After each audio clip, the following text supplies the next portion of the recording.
watching Fox 17 News This Morning, your Code Red station. Good morning. 4 o'clock right now on Fox 17 News This Morning. Happy New Year! The music note dropped at midnight, and now we're taking a look at cleanup efforts as we get into a brand new year. And it's a chilly start to this new year, also a dry start. We do have a little bit of rain in the forecast. I'll let you know when it arrives here in just a bit. I want to start by thanking you, though, for waking up with us here on Fox 17 News. It is 2024, a new year. I'm Erica Glover. And I'm Jennifer Waddell. We're glad to be here for you to kick off the new year. And unfortunately, we start with breaking news right now. Fox 17 News' Justin McFarland just arrived on scene of a crash that's happened. Justin, give us an update on your location and what you've been able to learn in the last minute or two. Okay, so we just arrived here on James Robinson Parkway. We're right across the street from Municipal Auditorium and the main Metro bus terminal. And you can see the car back here behind us involved with the crash. Police have yet to even arrive to this scene.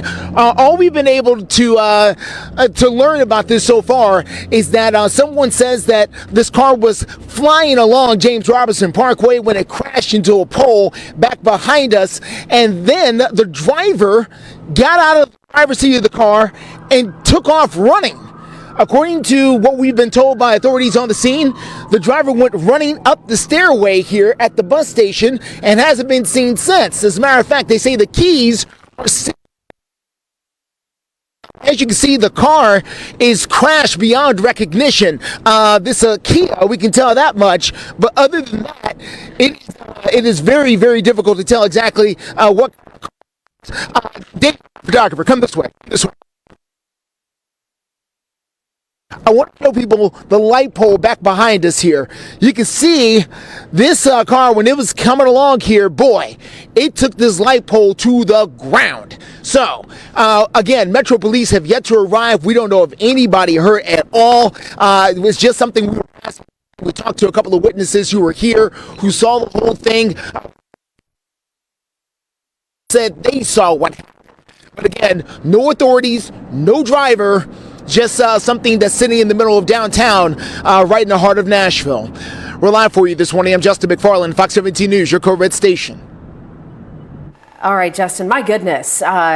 Justin there before the police even. Now, we could hear sirens in the background, so hopefully police are on their way. But we'll check back in with him here in just a couple of minutes and see what we're able to learn and figure out. But hearing correctly from Justin that whoever was driving that car took off running. Yeah, seeing the damage from that, you know it had to be very severe, going at a very high rate of speed. Right. And just to remind you, the proximity for that crash, he said, was near the Municipal Auditorium off James Robertson Parkway in downtown. So we'll check back in with Justin here in just a couple minutes. Right now, though, we are going to check in with our Code Red meteorologist. Good morning, Brett Luna. Yeah, good morning to you, Erica, also to you, Jen. And, you know, I was looking at this Broadway camera when I got into work, and it was packed, and it has cleared out a whole lot. Not near the crowd out there on a Broadway that we were seeing just about an hour or so ago. A lot of people downtown for New Year's.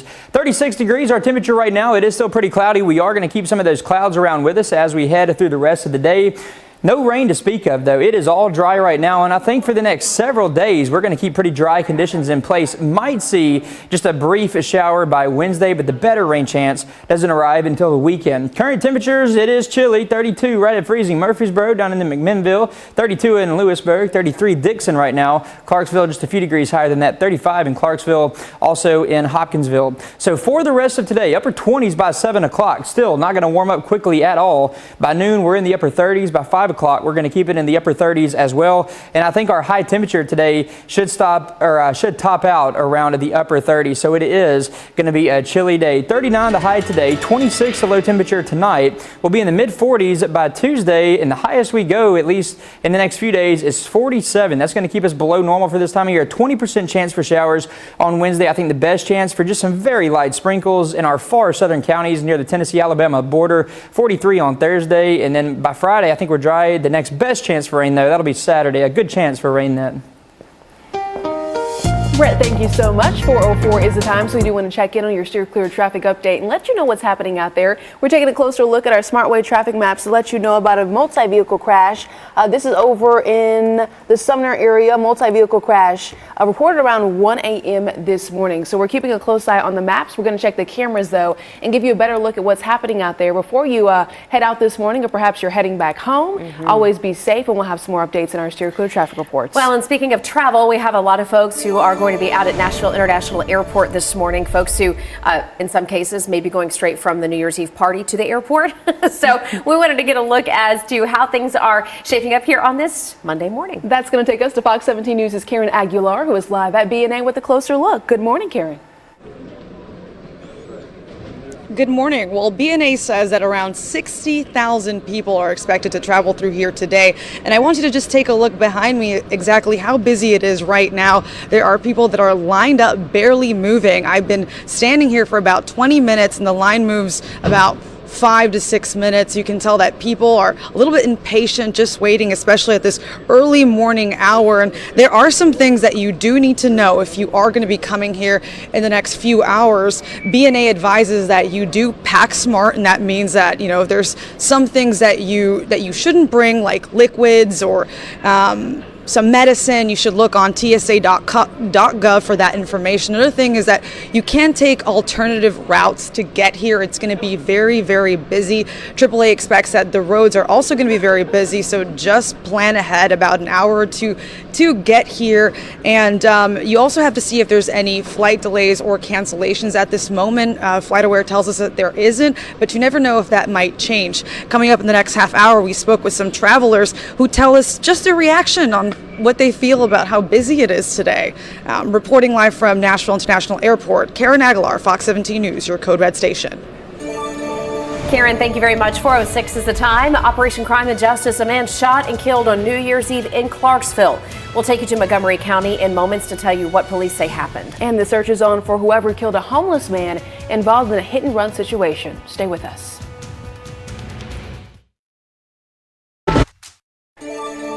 Welcome back to Fox 17 News this morning. Operation Crime and Justice. Clarksville police are now investigating after a 23-year-old man is shot and killed. Police say Darius Hurd shot just outside of Club Prescia early yesterday morning, again on New Year's Eve, ended up going to the hospital where he later died. If you have any kind of information about this that could help the case, you are asked to go ahead and contact Clarksville Police Department. That number we are showing for you right here at the bottom of your screen. And Metro Police are also looking for the driver who hit a homeless man over in South Nashville Saturday night and then drove away. The man, we're told, later died at the hospital. The medical examiner's office, though, is working right now to try to identify him. This hit and run happened over at Lafayette and Lincoln Street. Police say the van involved is a 2007 silver Honda Odyssey. Police found the van thanks to a tip from the community. And Operation Crime and Justice, as we continue our coverage this morning, a truck driver calls police after seeing what he thought was a body floating in a pond off Highway 641 North. This is in Parsons. The Decatur County Sheriff's Office responding to the scene there and found the body of a man. TBI called out to help with this investigation. We understand the medical examiner is currently on the case. They're working on an autopsy right now. As soon as we get updates, we'll bring them to you. And it is a dry start here across Middle Tennessee and Southern Kentucky. No rain really anywhere close to us at all on the radar. We've also had that front move through, and we are going to be pretty chilly for today. High temperatures today only going to the upper 30s later on this afternoon. Right now we're in the low to mid 30s depending on where you're at. It's 36 right here in Nashville. Over here in Crossville, a little bit lower, 30 degrees there, right at freezing. McMinnville, Tullahoma, Murfreesboro, all at 32. 32 also the current temperature over there in Camden. So overall, a chilly and a dry start. And then through the rest of the day, temperatures aren't going to go up a whole lot higher. 38 your temperature by noon, 39 by 2 o'clock. And then by 4 o'clock, I think we'll see partly cloudy skies. Those clouds will start to break up a little bit later on in the day. Temperatures should be in the upper 30s by 4 o'clock. Here's what your weekend's looking like right now. A good chance for rain on Saturday. This is going to be one of the better chances of rain that we've seen lately. Temperatures in the upper 40s Saturday and Sunday. So rain likely Saturday. By Sunday, we are going to start to dry out, and our temperatures are going to be pretty close to normal. Typically, this time of year, we are in the upper 40s. Brett, thank you so much. 4:11 is the time. Right now we are checking into our steer clear traffic update, giving you a shot of the accident that we showed you earlier this morning around 4 o'clock. The driver, we're told, not even at the scene. This is a live shot that Justin McFarland was bringing to us. They just happened to be driving around and saw this. And this area right here, you can see Metro Police not even responding right now. Justin was explaining how the keys, I believe, were still inside the vehicle. That driver, according to witnesses out there on the scene, crashing into the light pole and then taking off. We're still waiting to see if Metro Police are going to be pulling up, if they're going to be asking any kind of questions. If they're trying to track down that driver, we're going to continue trekking in at this area and then have a live report from our traffic anchor, Justin McFarland, out there live at the scene.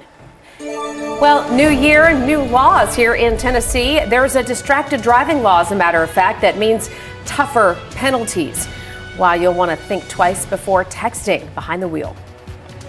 I'm Christine Frizzell with a look at the fight intensifying over a decision by 2 states to try to disqualify a former president from becoming a future one.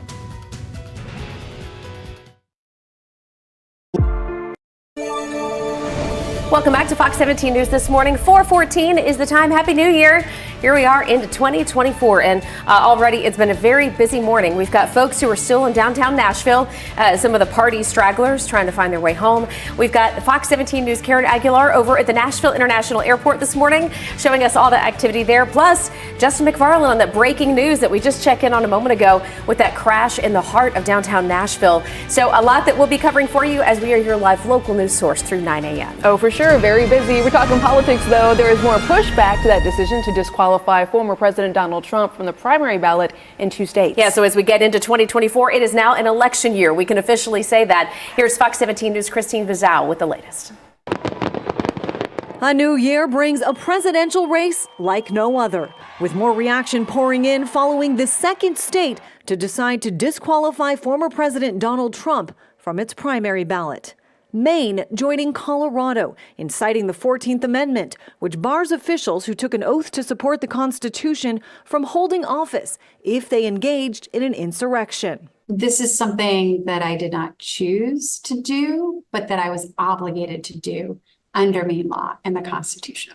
But the backlash is building, some now calling on her to resign. We're supposed to be a country that values democracy, and let's start acting like it. And then that starts with people like Shinabelos stepping down and not making decisions on behalf of voters. Maine Congressman Jared Golden posting, "I voted to impeach Donald Trump for his role in January 6th. However, until he is actually found guilty of the crime of insurrection, he should be allowed on the ballot."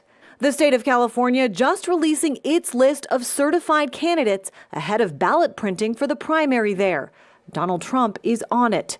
Governor Gavin Newsom in a statement writing, "There is no doubt that Donald Trump is a threat to our liberties and even to our democracy. But in California, we defeat candidates at the polls. Everything else is a political distraction." Even Trump's most outspoken GOP rival disagreeing with the decision. It makes him a martyr.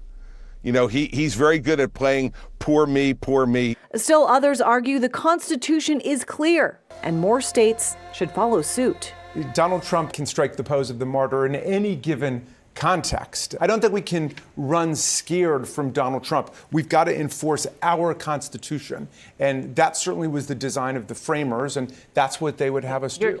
And that question will almost certainly fall on the U.S. Supreme Court to answer, and to do so in a timely fashion. The official start of the presidential primary season now just 2 weeks away. I'm Christine Frizzell reporting.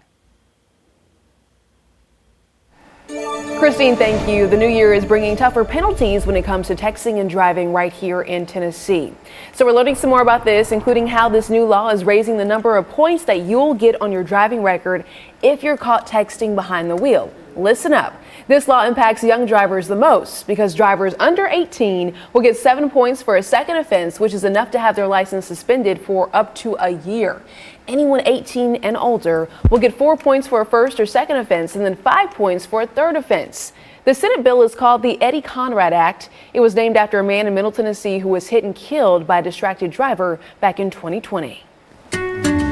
It's a dry and a chilly start for us here in Middle Tennessee and Southern Kentucky early this morning. Here's your live look over Broadway. It is 4:18 right now, and it has pretty much cleared on out. But even still about 3 a.m. this morning, you can see the cleanup crews over there too. But about 3 o'clock this morning, still a whole lot of traffic out there on Broadway. Everybody bringing in the new year downtown. 36 our current temperature here in Nashville, and we're not going to get a whole lot higher than that either. It is going to be chilly as we head through the rest of the day. There's the cold front. Behind that, though, it is all dry. No rain on radar anywhere close to us. And really, I think for most locations here, we're going to keep it dry for at least the next several days.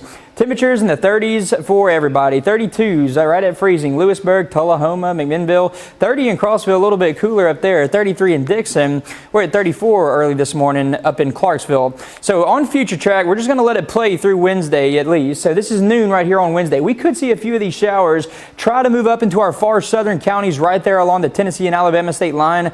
That is about it though. And that's just going to be very, very light shower activity at best. We keep it dry for the rest of Wednesday on into Thursday. Most of Friday we stay dry too, but late Friday into Saturday, we're going to bring in a pretty good chance for some rainfall, and we still need it. We are still dealing with drought conditions across portions of Middle Tennessee, so we're going to be keeping our eye on that rain chance, a good rain chance coming up on Saturday. Temperatures in the 30s throughout this afternoon. It is going to be a cool one for us. 39 the high today, 26 the overnight low temperature tonight, and then we keep it a little bit below normal for the next several days. Our average high temperature this time of year is around 49. We'll be at 45 on Tuesday, upper 40s on Wednesday, just that 20% chance for a few very light showers in our far southern counties. 43 on Thursday, and then Friday we're in the upper 40s. The better rain chance comes on Saturday. Brett, thank you. Steer clear traffic right now. All in all, the interstates are looking pretty good. This is a live look, I-24 at Old Hickory Boulevard down in Antioch. As far as the interstates are concerned here on your January 1st, the only thing that's close to a problem right now is actually on Vietnam Veterans Boulevard up in Sumner County. We do have reports of several cars involved in a crash. This is near mile marker 13. This is up near Vol State. So for those of you who are in Gallatin this morning, near Vol State along 386, which is near that exit for Big Station Camp Boulevard. We'll keep an eye on that for you, let you know whether it's worth getting a detour as we go live through 9 a.m. Erica? Jen, thank you. When we're talking about traffic here, Metro Development and Housing Agency is warning about traffic changes along 2nd Avenue right here that are going to be lasting for a year. A long time. 2nd Avenue, they say, is going to be closed to traffic and parking starting on Tuesday. Okay, Tuesday. That does impact the block between Commerce Street and Broadway. This area right here. A small part of Commerce Street is going to also be closed, so visitors will still be able to walk on sidewalks and the pedestrian crossings, and businesses on that block will stay open. Keep that in mind. That's as the 2nd Avenue rebuilding process does continue. The aftermath after the Titans' big loss this weekend in Texas. What's next for the team as we now approach the last game of the regular season? Dean. Welcome back to Fox 17 News this morning. All right, we're going to kick off 2024 by giving you a highlight of our sports teams and how they've done to wrap up 2023. The Titans, man, what a rough end of the year. They weren't able to close out on a high note. Instead, they go to Houston and they lose again to the Houston Texans, and it was an abysmal 26-3. Yeah, it's pretty rough. Okay, last time the Titans faced the Texans, Houston's did not have its starting QB, CJ Stroud, and that was not the case yesterday. Houston got on top 10-0, and look what happens next. Yeah, Titans get the ball back 10 seconds later, but Levis is sacked. He is. He falls to his back there, and he fumbled the ball, so the Texans pick it up, and then they have a very quick 17-0 lead. Will Levis left on an injury. Apparently, he injured his right foot as he was going down, so they carted him off the field, and that's when quarterback Ryan Tannehill would take over from there, and not much improvement. Yeah, Titans were able to get a field goal just before the half, but believe it or not, those would be the only points of the game for the Tennessee Titans. Ouch. Texans once again embarrassed the Titans. Hate to say it. I know. 26-3. They get the sweep. All right. Hey, it's a new year. We're going to have to just look at it like that, right? And by the way, one more regular season game for the Titans still to go. On Sunday. Yeah. We'll see. Hey, Preds wrapping up their final back-to-back set of the year Saturday. Preds suffering, though, their first overtime loss to the Red Wings Friday, but then they turned around and got it done against the Capitals on Saturday night. Yeah, and that was a big matchup. The Preds getting on the board first here. We're going to check the highlights for you. 2 goals, including one from Roman Josi. That marks the captain's 166th career goal, and it puts him in a tie with Shea Weber for the most goals by defenseman in franchise history. Capitals did force an overtime, then a shootout. The Preds come through. They win 3-2 in that shootout, and a lot of the credit goes to our goalie, Yaroslav Askarov, who got his first NHL win. The rookie making 26 saves in regulation and stopped both tries in the net in the shootout. It's awesome. Best feeling after you win, you know. It's crazy. But it's nice feeling. He played great. It was awesome. He was so good, and yeah, it's that first win. It's big, especially for a goalie. I think it's a huge milestone. So we're very happy for him. Oh, yeah, for sure. Preds closing out the 2023 season with a win, and they're going to return to the ice tomorrow. That's when they host the Chicago Blackhawks. All right, we're checking in now, 425 with Brett Luna. Good morning. Happy New Year.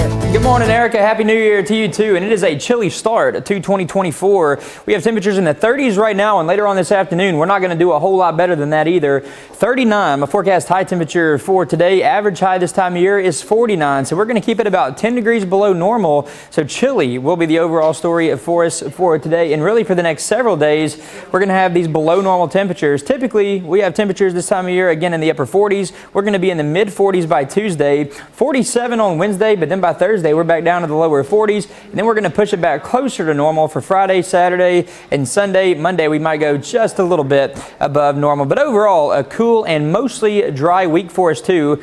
Dry Tuesday, Wednesday, most of us will stay dry, so I'm not going to put a rain chance right there. Our very far southern counties could see a couple of light showers, not expecting much of anything down there though, even on Wednesday. Thursday, Friday we're dry, and then by Saturday that's going to be our next good rain chance. As it stands right now, it is looking like a good chance for rain to move across Middle Tennessee and Southern Kentucky starting late Friday night, off and on throughout the day on a Saturday. Brett, thank you so much. 427 is the time, and now we have to check in for a steer clear traffic update. And well, look at this. I think people are still out partying or getting some sleep in. Yeah. Just not a lot of folks out there on the highway today. We do expect that. A lot of folks have this new year, the first day of the new year off. So right now we're checking in I-40 Donaldson Pike. No issues to tell you about. I also checked online at the airport website. Everything looks to be scheduled as regularly. No slowdowns, no holdups. Give yourself a second look though if you're going to head out to the airport. Right now, this traffic report looking all clear. Here we go. We're live this morning in downtown Nashville where a crashed out car is causing a lot of damage on James Robinson Parkway, and the driver is nowhere to be found. We'll have the very latest coming up in a few. You're watching Fox 17 News This Morning, your Code Red station. Good morning. Now on Fox 17 News this morning, the Vols playing their big game in Orlando, the big bowl game. What's different, though, as Tennessee squares up against the Hawkeyes? And it is a cool start. It's still obviously very dark. We are going to stay cool for the rest of the day. No rain on the camera right now, and dry will be the story throughout most of this week. I'll show you when that next rain chance arrives coming up in just a bit. And a live look right now from near the Davidson-Sumner County line, where we just got brand new information in that Sumner County crash that we've just learned has shut down 386 in Gallatin. So we'll have those breaking news updates for you in moments. I want to start, though, by thanking you for waking up with us here bright and early on a Monday morning. Happy New Year from all of us at Fox 17 News. I'm Erica Glover. And I'm Jennifer Waddell. Let's get straight to our headlines new this January 1st. Fox 17 News on the scene of a crash in the heart of Nashville just after New Year's celebrations wrapped up. This is along James Robertson Parkway near the Municipal Auditorium. We've got Justin McFarland there live with updates right now. Hey, good morning. So we learned about this crash about 45 minutes ago as we were coming down to downtown Nashville and just happened to be driving by when we saw the crash for ourselves. And look at that. That is a Kia there that is completely totaled after this car was flying along. And we've been doing our own investigative work because the police department still has not arrived. According to the people that we spoke with when they got here, they told us that they spoke to someone they saw rummaging around in the car when they arrived. That person says that the actual driver got out of the car after the crash and took off up a nearby stairway here at the bus station for WeGo. The WeGo bus station is we're wedged right between the WeGo bus station and the municipal auditorium. Now, there is a lot of speculation here about exactly which way this car was moving. I firmly believe the car now was probably coming the wrong way down James Robinson Parkway because it took out that pole. That pole was stationed right where the head of the pole is now. This car was probably coming along and bow, just took that pole out and ended up here on the sidewalk and sent that pole crashing to the ground. Again, no one was hurt. The driver of the car was not here when we arrived. Authorities have not yet arrived here. We've been here about 45 minutes. Metro Police, very busy. They have said that they will be on the way here to investigate. We don't know much about the car except to say there are brand new tags on the back of this car. Temporary tags would suggest someone just bought this car and now it's a total loss. We're live downtown. I'm Justin McFarland, Fox 17 News, your Code Red station. And after all the busy celebrations just a couple hours ago, it is calm on Broadway. 4:32 the current time right now, and it is chilly too. 36, that's our current temperature right here in Nashville. It is still cloudy too. We're going to keep these clouds around with us throughout the morning hours. Later on this afternoon, we will start to see those break up at least just a little bit, partly cloudy later on this afternoon. So there's the cold front, chilly behind that. We are dry too. No rain really anywhere close to us, and I think that's how we're going to stay for the rest of this week for the most part. Wednesday, we do bring in a chance for just a very few light showers in our far southern counties, and that's about it. Temperatures right now in the low to mid 30s, depending on where you're at. Right at freezing, Murfreesboro, McMinnville, Cookeville, Lewisburg, 33 in Dickson. It's 35 still up in Clarksville, again 36 right here in Nashville. Later on today, upper 30s for us, 38 by noon, 37 by 5 o'clock. No rain for us. The story today is just going to be chilly, and we're going to keep it a little bit below normal as we head through the next several days. Temperatures in the mid 40s Tuesday, up to 47 Wednesday, down to 43 on Thursday. Overnight low temperatures for the next several nights are going to range from the mid to upper 20s.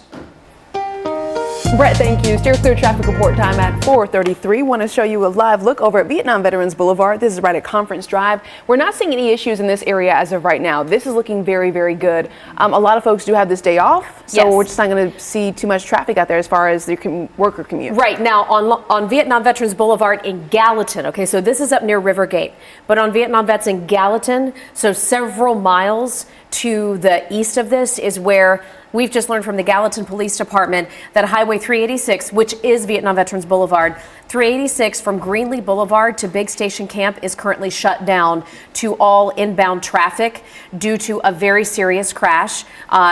The Gallatin Police right now putting out the warning, find an alternate route, as Highway 386 will be shut down until further notice. I mentioned, when we first learned about this crash, it's near Big Station Camp Boulevard, which is not far from Vol State. So that vicinity, the best way to work around that would be to take 31, which is also Gallatin Pike, which comes in through Hendersonville, or you could take Long Hollow Pike as a detour.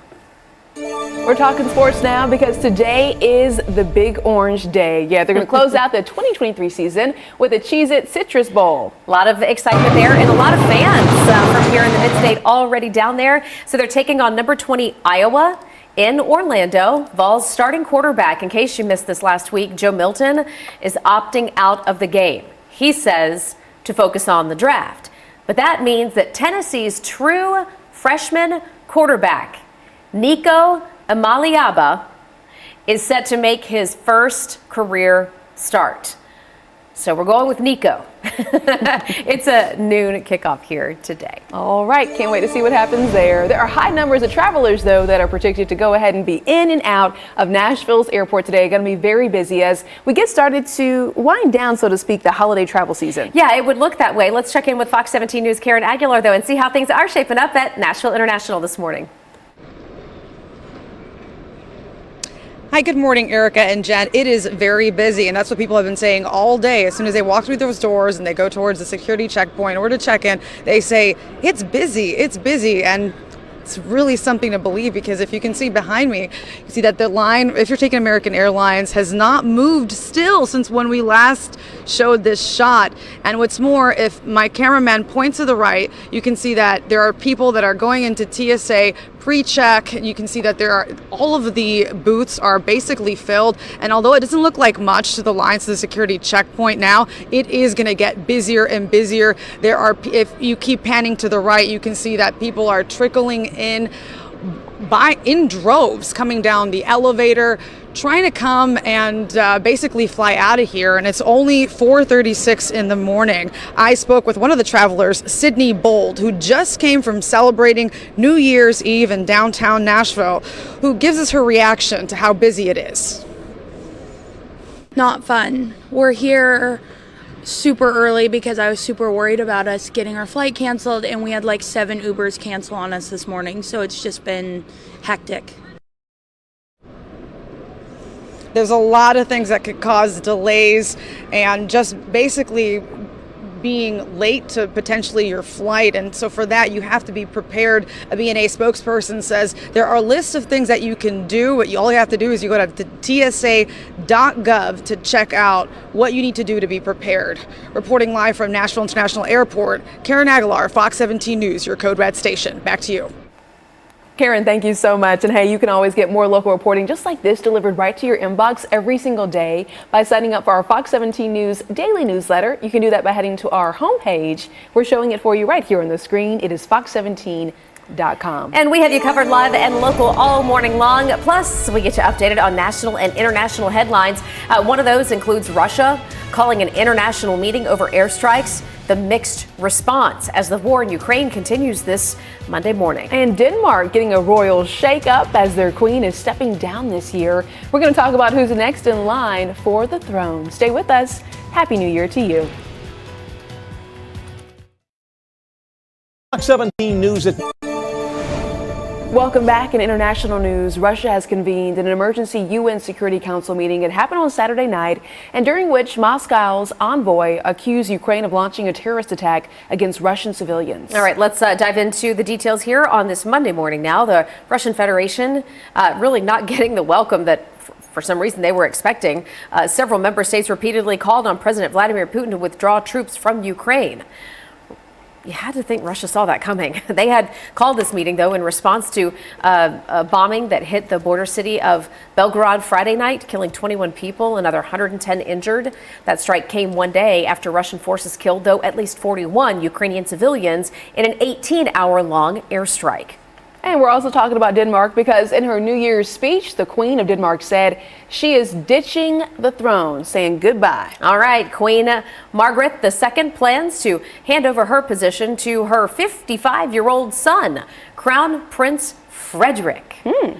So the 83-year-old queen says that she is abdicating coming up in a couple of weeks. She says it will be the 52nd anniversary of when she ascended the throne. So she's been in power for 52 years.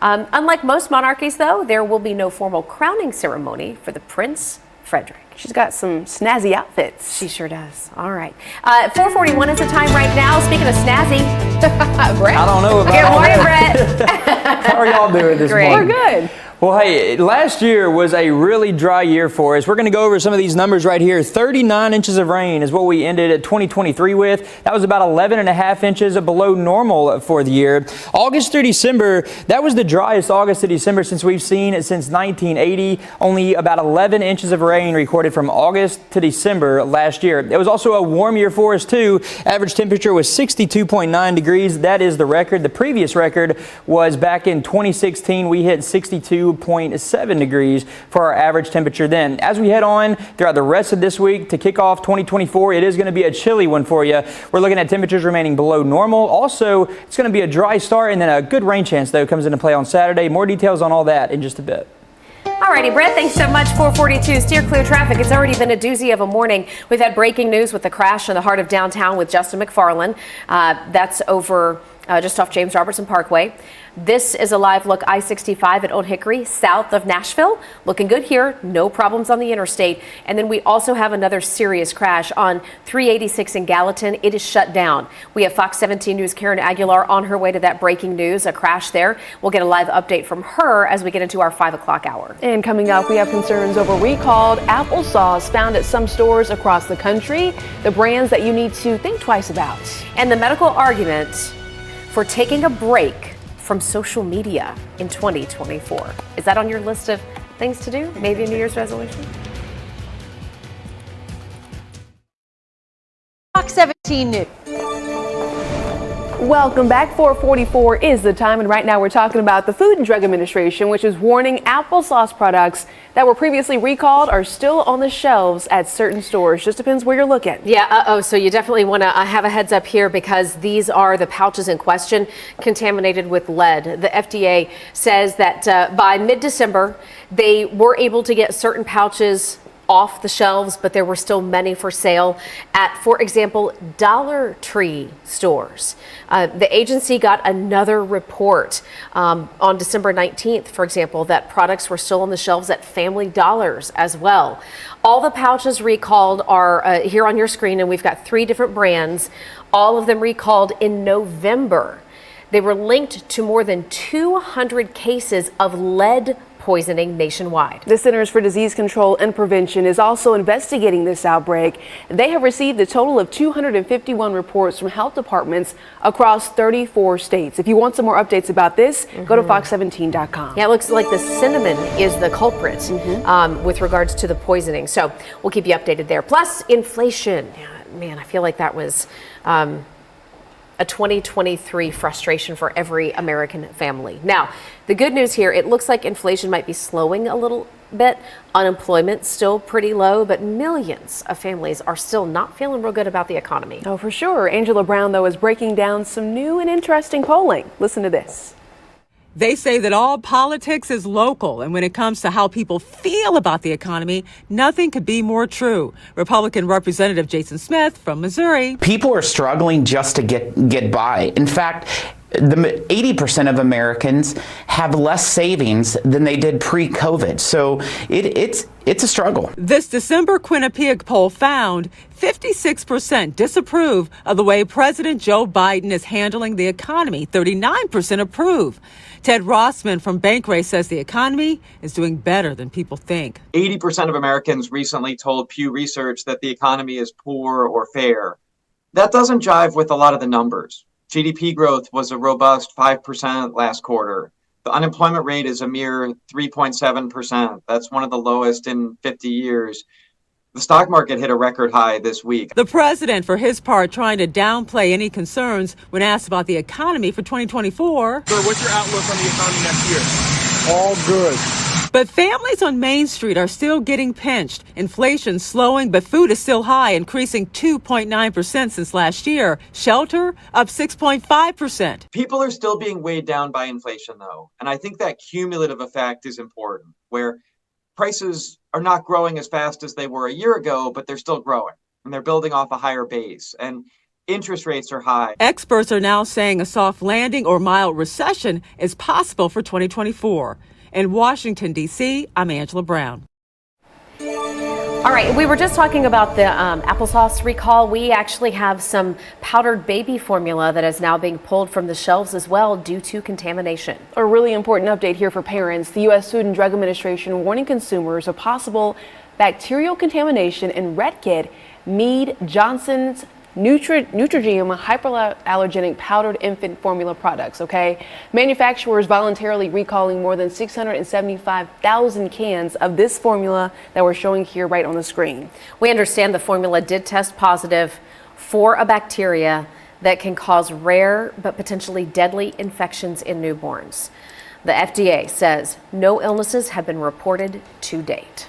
Well, it's time to make some New Year's resolutions or some goals. And this year, doctors are recommending maybe you take a social media detox, a pause. I could see where this would be beneficial for a lot of people. The Cleveland Clinic psychologist Susan Albers says you don't have to go cold turkey, But research shows that scrolling endlessly through social media for more than 30 minutes a day can increase anxiety, feelings of being lonely, and depression. Dr. Albert says taking a break from social media might just encourage you to live more in the present and improve your relationships. All right. She also recommends turning off notifications, deleting those apps, and making the entire family take part in order to go ahead and stick with this resolution. So the question I think we're all asking ourselves here, and we're going to bring Brett into the conversation, could you do it? I can do it. I can do it. You know, up until about 2020, I hardly ever used social media. I did it for work. I started in like 2020. I think that's, it was nice without it, you know, not having to worry about it. Mostly for work. Yeah. Yeah. What about y'all? Are y'all going to try to take y'all a little break? I say I can do it. I didn't say I'm going to do it. Yeah. Okay. No, I could You're totally really do good it. at posting a whole lot, Erica. Thanks. Yeah, you're I think it was a little shady what you just said to me. Work makes it complicated. We'll just, I know, it really does. Put it that way, yeah. Well, hey, we are starting 2024 off pretty chilly. Calm on Broadway now. It was not the story a couple hours ago. Very busy in downtown in Nashville last night. Temperatures right now, 36 degrees. Still cloudy too, and we're going to keep some of those clouds around with us as we head through the rest of the day. And then late this afternoon, I think some of those clouds should start to break up just a little bit for us, leaving us with partly cloudy skies later on this afternoon. So there's the cold front, chilly behind that. Also, no rain anywhere too close to us at all. It is all dry. And we have temperatures right now in the low to mid 30s for most locations. 31 down in Lewisburg, cooler down there. 33 Murfreesboro, 30 in Tullahoma, also in McMinnville. 35 the current temperature up there in Clarksville, coming in just a little bit higher. So as we go through the rest of today, we're not going to see any rain. We are all dry today. We're all dry on Tuesday as well. Wednesday, I'm going to stop it right here. This is noon. Showers south of here, but some of these showers could creep up into our very, very far southern counties right here in Middle Tennessee along the Tennessee and Alabama state line. Just some very light rainfall. Nothing really you're going to have to worry about with that. Fast forward to Saturday, we're going to be dry Thursday and most of Friday, but late Friday night into Saturday, that's when we'll see our next best rain chance start to push into Middle Tennessee and Southern Kentucky. This is Saturday morning at 10 o'clock. Off and on showers are going to remain possible as we head through the rest of Saturday. For the rest of today, temperatures in the upper 30s throughout most of this afternoon. This is your noon temperature, 38 right there, 37 by 5 o'clock.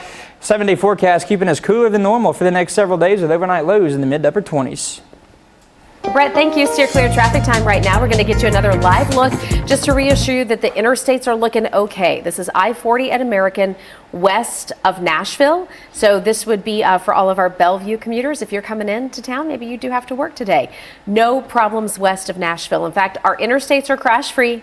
The two things we're tracking are in downtown Nashville. That's where Justin McFarland is reporting live after a car is totaled, crashing into a pole near the New Year's Eve celebrations. And then we've got Highway 386, which is Vietnam veterans in Gallatin, shut down. We have Karen Aguilar on the way to that breaking news. So we'll get to those in Steer Clear Traffic in minutes. There is a new report that U.S. officials are seizing unauthorized electric cigarettes. And more of it apparently keeps coming into the country illegally. All right, let's take a closer look here. A new report says shipments of contraband are being pulled in at our U.S. ports. Government and industry data shows that some of these new flavored e-cigarettes are pouring in from China. So according to new sales data, the new reports are mostly disposable e-cigarettes, and they are generating more than $3 billion in sales in the first 11 months of 2023, something that they're tracking out there. Hey, coming up, a big rescue for hikers stuck in a Florida swamp. That's not a good situation. Oh boy. How crews managed to get them out of the alligator-infested waters. Alerts empower. 4:55 is the time, and right now Fox 17 News showing you some live looks for the first day of the new year. This area, Broadway, looked a whole lot different just a couple of hours ago. We're talking lots of taxis, cabs, Ubers, everyone down there having a good time. Yeah, and by the way, speaking of that, we're going to share some of the newest video from the celebrations overnight. That's coming up here in just a couple of minutes. Right in case now, you missed it, we'll get you covered. How do you want to win some big dollars for the new year? Well, of course. Wouldn't that be nice? Yeah. But there was no jackpot winner in Saturday night's Powerball drawing, so there is still a chance. According to the Powerball website, the prize has now grown to an estimated, get this, $810 million. It's a big one. One lucky person, though, here in the mid-state did cash in on a winning ticket. So they didn't match all the numbers for the huge jackpot, but they matched 5, winning $1 million. That winning ticket sold at the Sudden Service on Highway 49 in Pleasant View in Cheatham County. That's just, 35 minutes up the road off I-24. So congratulations. By the way, the next drawing is coming up tonight. All right, might be worth making a trip over there, getting a ticket and being lucky. How do you feel about that, Brett? That'd be kind of nice to win. Kind of nice. That much money just that you quickly. You know what I've decided to? Like, if you win the lottery, okay, yes, you win the money. But do you know what else I think you win? Which peace? might be more valuable? Time. Time. That would be nice to get a little extra time. Like if you had all that money, doesn't that give you extra time?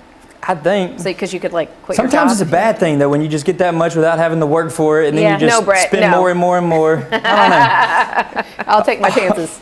All right. Well, hey, it is chilly today. It is chilly right now. It's going to stay chilly as we head through the rest of the day too. 39 degrees. That's our high temperature for today. Typically we're at about 49, and cooler than normal will be the story as we go through the next several days. So for tomorrow, 45, 47 our temperature on Wednesday. Then we're down to 43 on Thursday. That's going to be one of our next coolest days. Friday, Saturday, Sunday, and Monday, we get our temperatures back closer to normal for this time of year. So chilly, and then we're going to be dry too. Not expecting much of a rain chance. The next best chance for rain, that's going to come in on Saturday. A good chance for rain then. 4:57 right now. Let's take a traffic update near the airport to see what's it's shaking out to be for the first day of 2024. And you know what? Right now, not looking too bad. We're just not seeing too much traffic out there. We are keeping a very close eye, though. Vietnam veterans over in Gallatin, it's shut down at the main interchange there, I think near Big. I want to get this correct, Jennifer. Big Station Camp. Thank you. Big Station Camp. So that's an area that we're going to check back in. But right now, if you're heading to the airport, this spot is looking pretty good. All right, let's go to Florida now, where a wild story has unfolded. 2 hikers had to be rescued after getting lost in an alligator-infested swamp. That sounds like a nightmare.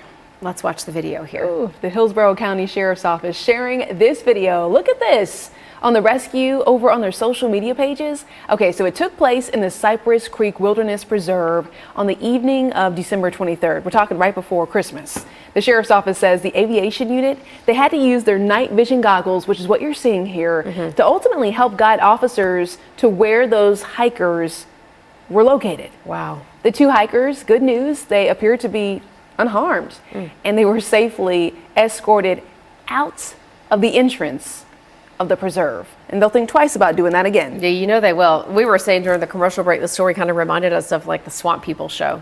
If you ever watched that, yes. Imagine the snakes. Ooh, no, I don't want to. I'm not starting off my new year like that. Okay, we'll move on then.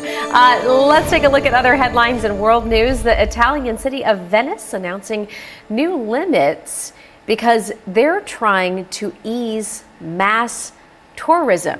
I mean, gosh. Imagine you have so many tourists that you're going to have to start putting in limitations. It makes me think of Broadway. That's what I was thinking too. Yeah, but let's go to Italy. Starting in June, tourist groups will be limited to 25 people, which is about half the capacity of a coach bus. Okay, so you can't go in a group with more than 25. Okay, so the new rules also ban loudspeakers and prevent stopping along those narrow streets, the bridges, and then certain passageways. So we're showing you some video to give you a better idea of just how many people try to pack in there. Wow. The historic canal city attracts an estimated, get this, 20 million people annually. So in hopes of curbing that number, city officials have placed the limits on cruise ships and canals. And they say they plan to go ahead and implement entry fees for day trippers who make up to 80% of all the tourists coming in and out of the city. Could you imagine charging people to come into Nashville? There's a thought. $5. Stay with us. 5 o'clock hour starting right now. You're watching Fox 17 News This Morning, your Code Red station. Good morning, 5 o'clock right now, and Fox 17 News showing you how all the celebrations went off in Nashville.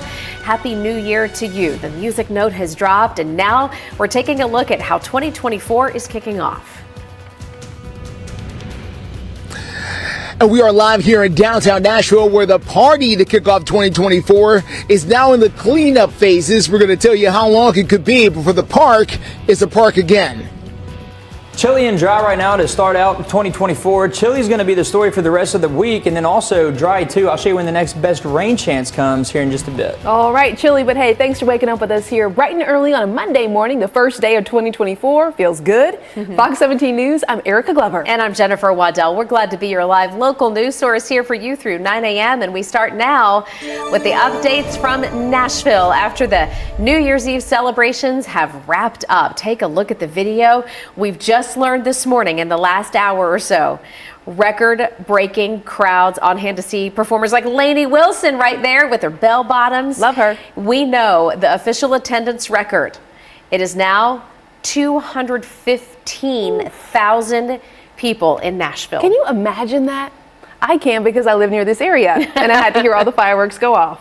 All right, they're celebrating. Compare that to last year when the number was about 210,000 people. And we're talking a 5-hour-long show. People started packing in that area around 4:30. Yes, so we had Lainey Wilson, who we just saw on stage, Leonard Skinner, Thomas Rhett, and so many others.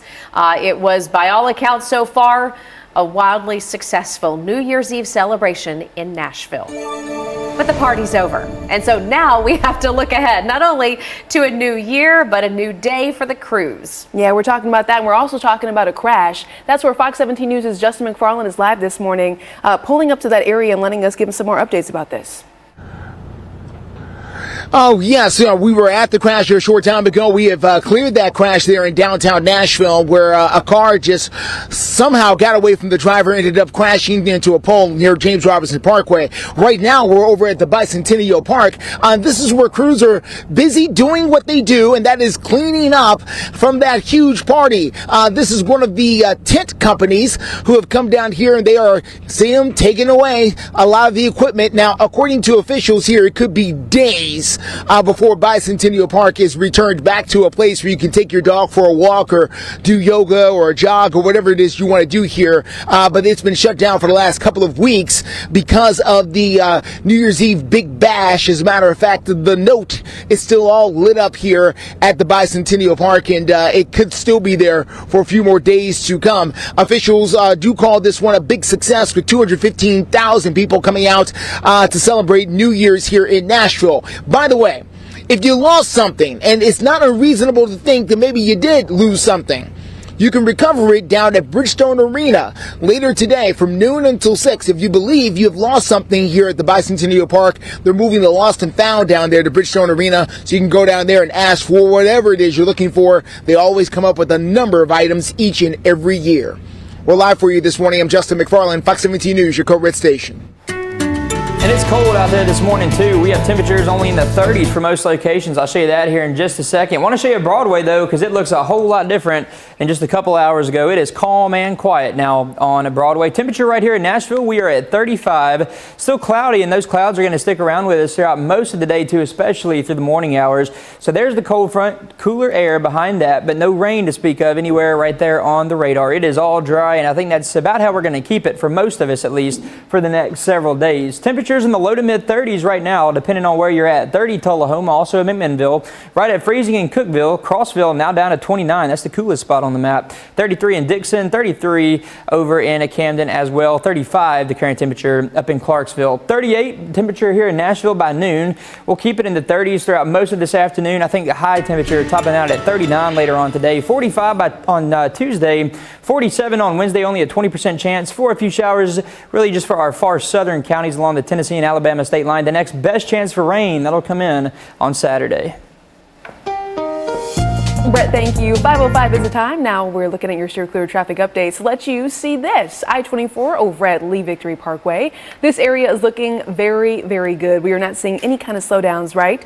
Folks do have this day off. A lot of folks do, but we are keeping a very close eye on a crash reported over in Sumner County. So this area that we're talking about, Highway 386 from Greenlee Boulevard to Big Station Camp Boulevard, that is closed to all inbound traffic. A serious injury crash out there. Our Fox 17 News reporter, Aguilera, she's going to be heading out there to the scene, giving us some live updates in the hours to come.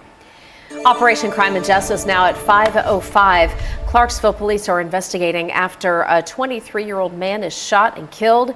Police say Darius Hurd was shot just outside of Club Prussia early yesterday morning. They did take him to the hospital where he died from those injuries. Yeah, they're asking anyone who might have any information about this incident to go ahead and call Clarksville Police Department. We are sharing that number for you right now on the bottom of your screen. Metro Police are also looking for the driver who hit a homeless man over in South Nashville. That happened Saturday night, and then that driver reportedly drove away. The man, though, later dying at the hospital. Now the medical examiner's office is trying to track down who he was, identify him. The hit and run, though, happening over at Lafayette and Lincoln Street. Police say the van involved is a 2000 silver Honda Odyssey. Police finding the van after a tip from the community. It's a new year, which means we have new laws. In fact, a new distracted driving law is now in effect, and it means tougher penalties if you're caught on your phone while you're driving. We'll break it down for you in moments. How are the Lord? Welcome back. 5:08 is the time. New year means new laws. So the new year is bringing tougher penalties when it comes to texting and driving here in the Mid-States. Yeah, so if you thought it was bad before, just wait. A new law is now raising the number of points that you'll get on your driving record if you are caught texting behind the wheel. This law specifically impacts young drivers the most. If you are under the age of 18 and you are caught texting behind the wheel, you're going to get 7 points on your record if it's your second offense. And that is enough to have your license suspended for up to a year. If you're 18 and older, you would get 4 points on your record if it's a second offense, 5 points for a third offense. The Senate bill, which is called the Eddie Conrad Act, was named after a man in Middle Tennessee who was hit and killed by a distracted driver in 2020. It's a chilly start to this January 1st, 2024. No rain in sight, though. It is dry, too, and we're going to keep it pretty dry as we head through the next several days. So here we go. Middle Tennessee, Southern Kentucky, not seeing any sort of rainfall right here. Behind that cold front, though, it is chilly. No rain in sight, though, anywhere close to us. Temperatures right now in the low to mid 30s for most locations. The one exception, that's Crossville, coming in now at 29 degrees this morning. 30 in Tullahoma, also McMinnville, 35 right here in Nashville. We're at 35 up there in Clarksville, also in Hopkinsville early this morning too. If you have any plans later on this afternoon, it's just going to be a little bit chilly. No bad weather you're going to have to worry about, though. Just a little cool. 38 by noon, 39 your temperature by 2 o'clock, and we'll be in the upper 30s by 4 o'clock. No rain really for the next several days. Wednesday, just a very slight chance for a few light showers in our far southern counties.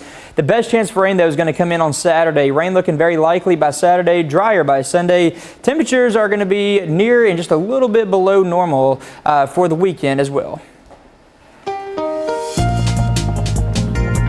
Steer clear traffic time, Brett. Thank you. 511 live look, I-65 at Vietnam Veterans Boulevard. Very quiet here. Good news. And good news all around our mid-state interstates. No crashes reported. The only exception being Highway 386 in Gallatin. And that's where Fox 17 News' Karen Aguilar is just about there to give us a live report on a crash that has shut down the bypass in Sumner County. We'll get a live look there in minutes. And we're sticking with traffic, letting you know that Metro Development and Housing Agency, they're warning about traffic changes on 2nd Avenue that are scheduled to start and last for a year. Now, 2nd Avenue right behind me here is going to be closed to all traffic and parking starting Tuesday. So not today for the first day of the new year, but tomorrow. That does impact the block between Commerce Street and also Broadway. Now, there is a small part of Commerce Street that is also going to be closed, but keep this in mind, visitors will still be able to walk on sidewalks and also pedestrian crossings. And businesses that are on this block are going to stay open. That's as the 2nd Avenue rebuilding process continues. I'm Christine Frizzant with a look at the fight intensifying over a decision by 2 states to try to disqualify a former president from becoming a future one. After Christmas sale. Welcome back to Fox 17 News this morning. Happy Monday. Happy New Year to you. Well, the Preds finish up 2023 on a high note. Their final back-to-back set of the year kicking off over the weekend. Now, they did lose in their first match of the weekend to the Red Wings Friday, but then they really turned things around and got it done against the Caps Saturday night. So we're taking a closer look at the highlights, of course. The Preds take a look on the board first with 2 goals, including one from Yoman Rossi, marking the captain's 166th career goal. Congrats. That does put him in a tie with Shea Weber for the most goals by a defensive man in franchise history. Capitals, though, forcing overtime, then a shootout, but the Preds, they came through. Preds win 3-2 in that shootout, and a lot of the credit goes to a rookie. That's a goalie, Yaroslav Askarov, who got his first NHL win. The rookie making 26 saves in regulation, stopping both attempts in the shootout. What a night. It's awesome. Best feeling after you win, you know. It's crazy. But it's a nice feeling. He played great. It was awesome. He was so good. And yeah, it's that first win. It's big, especially for a goalie. I think it's a huge milestone. So we're very happy for him. Well, Preds closing out the 2023 season with a win. They're going to return to the ice tomorrow when they host the Chicago Blackhawks. So we'll get some more highlights for you tomorrow morning. Wednesday morning. Did I say that correct? I got my days mixed up with New Year's, listen, speaking of which, I posted something on Facebook that said we were at this time of year where it's hard to remember what day it is. Like, it really people is. are off work with the 2 holidays, kids are home from school. What day is it, Ethan? I know when I was working Christmas was on a Monday, but it was all the weekend crew that was up here, so I was thinking it was Sunday all day long. It just messes with your mind. It really does. So my apologies. We'll have the highlights. It's all good. Wednesday morning. There you go. I promise. And we can confirm today is a Monday. It Yes. is January 1st. That kind of makes it easy. We're starting the week and starting the new year on a Monday. Exactly. All right. And then it's going to be chilly too. So chilly for us through the rest of, at least for the next several days. We're going to. Chilly? I'm hungry. Oh, you know what? That does sound really good. I could do some chili too. It's going to be chilly weather, chilly eating weather today too. 39 degrees, our high temperature for today. And you know, that's going to put us about 10 degrees below normal for this time of year. 35 is our current temperature right here in Nashville. Still pretty cloudy, and we're going to keep some of those clouds with us as we head through the rest of the day. I think they should start to break up at least a little bit though by later on this afternoon. This is a radar view. There's the cold front, chilly behind that. But as far as any rain goes, none of that anywhere close to us. And we're going to keep it nearly all dry for the rest of this work week. Wednesday, just a very slim chance for a few showers down there in our far southern counties. Current temperatures right now in the 20s and 30s, 29 in Crossville, the coolest spot on the map, 33 Murfreesboro, 34 down in Columbia. We're at 35, just a degree higher than that. Clarksville also up into Hopkinsville. So as far as any rain goes though, for the rest of it today, none of that. Same goes for Tuesday, Wednesday, just a few showers down there in our far southern counties. The next best chance for rain though, that's going to come late Friday into Saturday. Saturday looking like a really good chance for rainfall. Temperatures remaining a little bit below normal or a decent bit for the next several days. Okay, Brett, thank you so much. Let's check in now for your Steer Clear traffic update. Earlier, our news reporter, Kieran Aguilar, was out there at the airport checking in, and the lines, yes, they were starting to build up. It was a slow one out there for sure, but when it comes to the traffic outside of the airport, we're just not seeing any issues right now. You're not seeing any kind of backup there by the exit. It's looking very good. Do give yourself some extra time, though, if you're heading out perhaps later this morning. We'll have much more in your Steer Clear traffic updates up until 9 o'clock.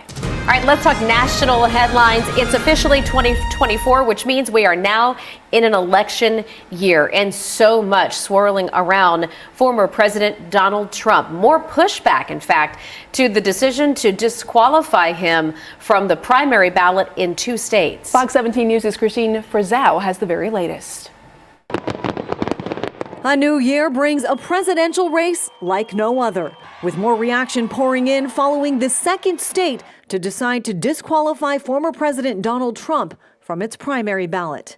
Maine joining Colorado in citing the 14th Amendment, which bars officials who took an oath to support the Constitution from holding office if they engaged in an insurrection. This is something that I did not choose to do, but that I was obligated to do under Maine law and the Constitution.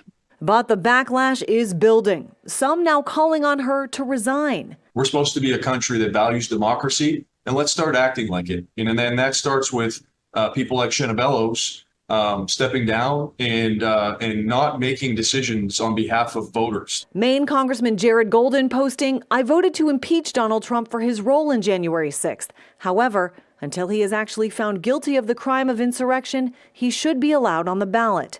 The state of California just releasing its list of certified candidates ahead of ballot printing for the primary there. Donald Trump is on it. Governor Gavin Newsom in a statement writing, "There is no doubt that Donald Trump is a threat to our liberties and even to our democracy. But in California, we defeat candidates at the polls. Everything else is a political distraction." Even Trump's most outspoken GOP rival disagreeing with the decision. It makes him a martyr. You know, he's very good at playing poor me, poor me. Still, others argue the Constitution is clear and more states should follow suit. Donald Trump can strike the pose of the martyr in any given context. I don't think we can run scared from Donald Trump. We've got to enforce our Constitution. And that certainly was the design of the framers, and that's what they would have us do. And that question will almost certainly fall on the U.S. Supreme Court to answer, and to do so in a timely fashion. The official start of the presidential primary season now just 2 weeks away. I'm Christine Frizzell reporting. Christine, thank you. It's 5:20 right now. All right, question for you. Do you make New Year's resolutions? Do you maybe just set goals? Okay, either way, we're going to take a look at the science behind why people make those resolutions coming up here in just a couple minutes. Okay, you're piquing my interest now. 521 though, showing you a live look over at Nissan Stadium because we're talking Titans, another tough loss, and they're going to play again this Sunday. So we're going to take a closer look at who's going to be on the field. Stay with us. New year, a new...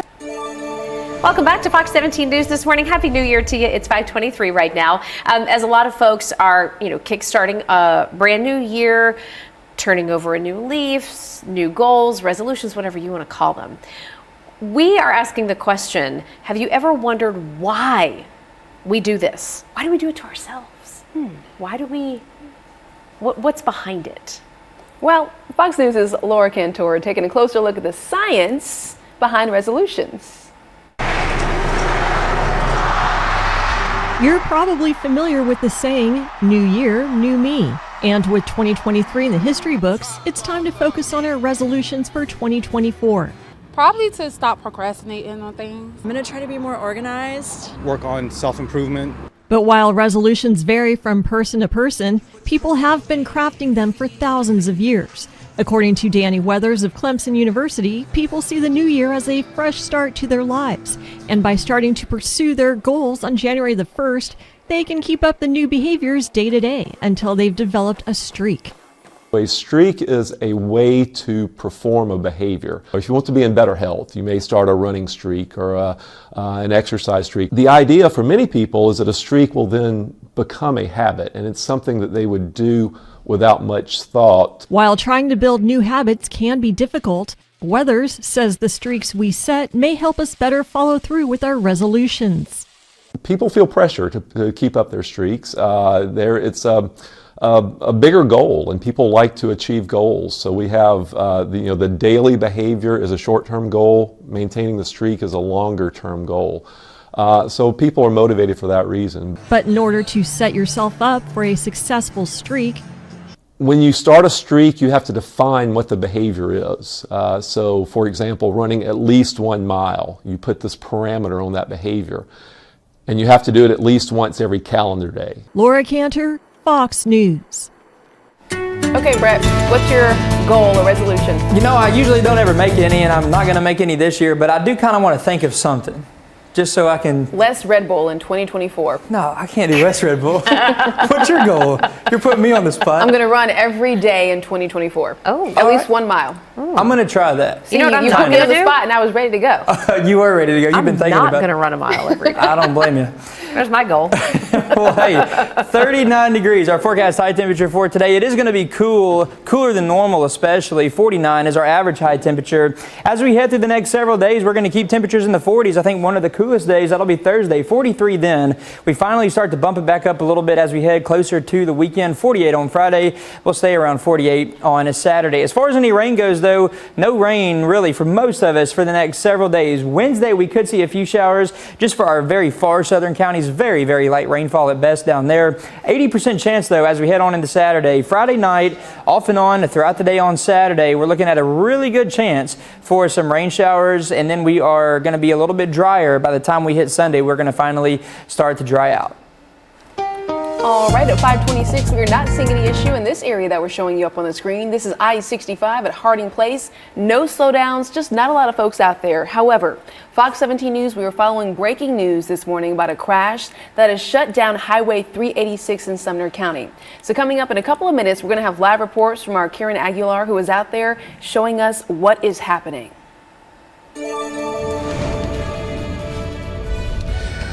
We're live just outside of the Bicentennial Park where the cleanup is on after one of the biggest parties of the year for the city of Nashville. We're going to tell you how long it's going to be before the park is a park yet again. Let's go. Monday.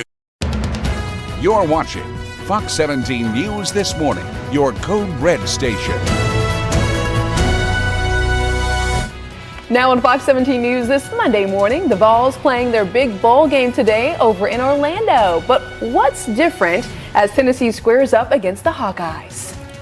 And it's calm and quiet in Nashville right now. Dark, too, also a little bit cloudy. Those clouds will stick around with us. Dry today. I'll show you when rain moves back into the forecast here in just a bit. And steer clear traffic updates all morning long. Live look now over by the airport for those of you who have to get up and get out for any reason here on this Monday. Don't worry, we've got you covered live through 9. All right, 2024 off to a great start. Thanks for waking up with us here on Fox 17 News this Monday morning. I'm Erica Glover. And I'm Jennifer Waddell. We want to get straight to some updates this morning after a successful New Year's Eve in Nashville. We have just learned this morning that 215,000, that's the new number. That's how many people showed up in Bicentennial Mall State Park to celebrate. Yeah, so it's going to be a big process to tear everything down and clear the stage and get that park back up to normal operations. Fox 17 News' Justin McFarland is live near the Bicentennial Park with the progress on the cleanup. And I know it was just a couple of hours ago, so I mean, how much progress are we talking? Well, you know, they just kind of got started here with the cleanup process. As a matter of fact, work crews are continuing to tear down one of the tents here that you can see just outside of the Nashville Farmers Market. And there's plenty more where that came from as soon as they're done there to try to get the Bicentennial Park back into, you know, a park. Right now it's littered with all kinds of tents and stages and lighting, and yes, the big note is still up in the air and still all lit up here at the Bicentennial Park. This is after 215,000 of Nashville's best friends came by to ring in 2024, and that includes a 90-second firework display with some of the biggest names in country music on stage. Of course, the city is also getting ready to begin yet another cycle. Of course, the Music City Bowl was just a couple of days ago.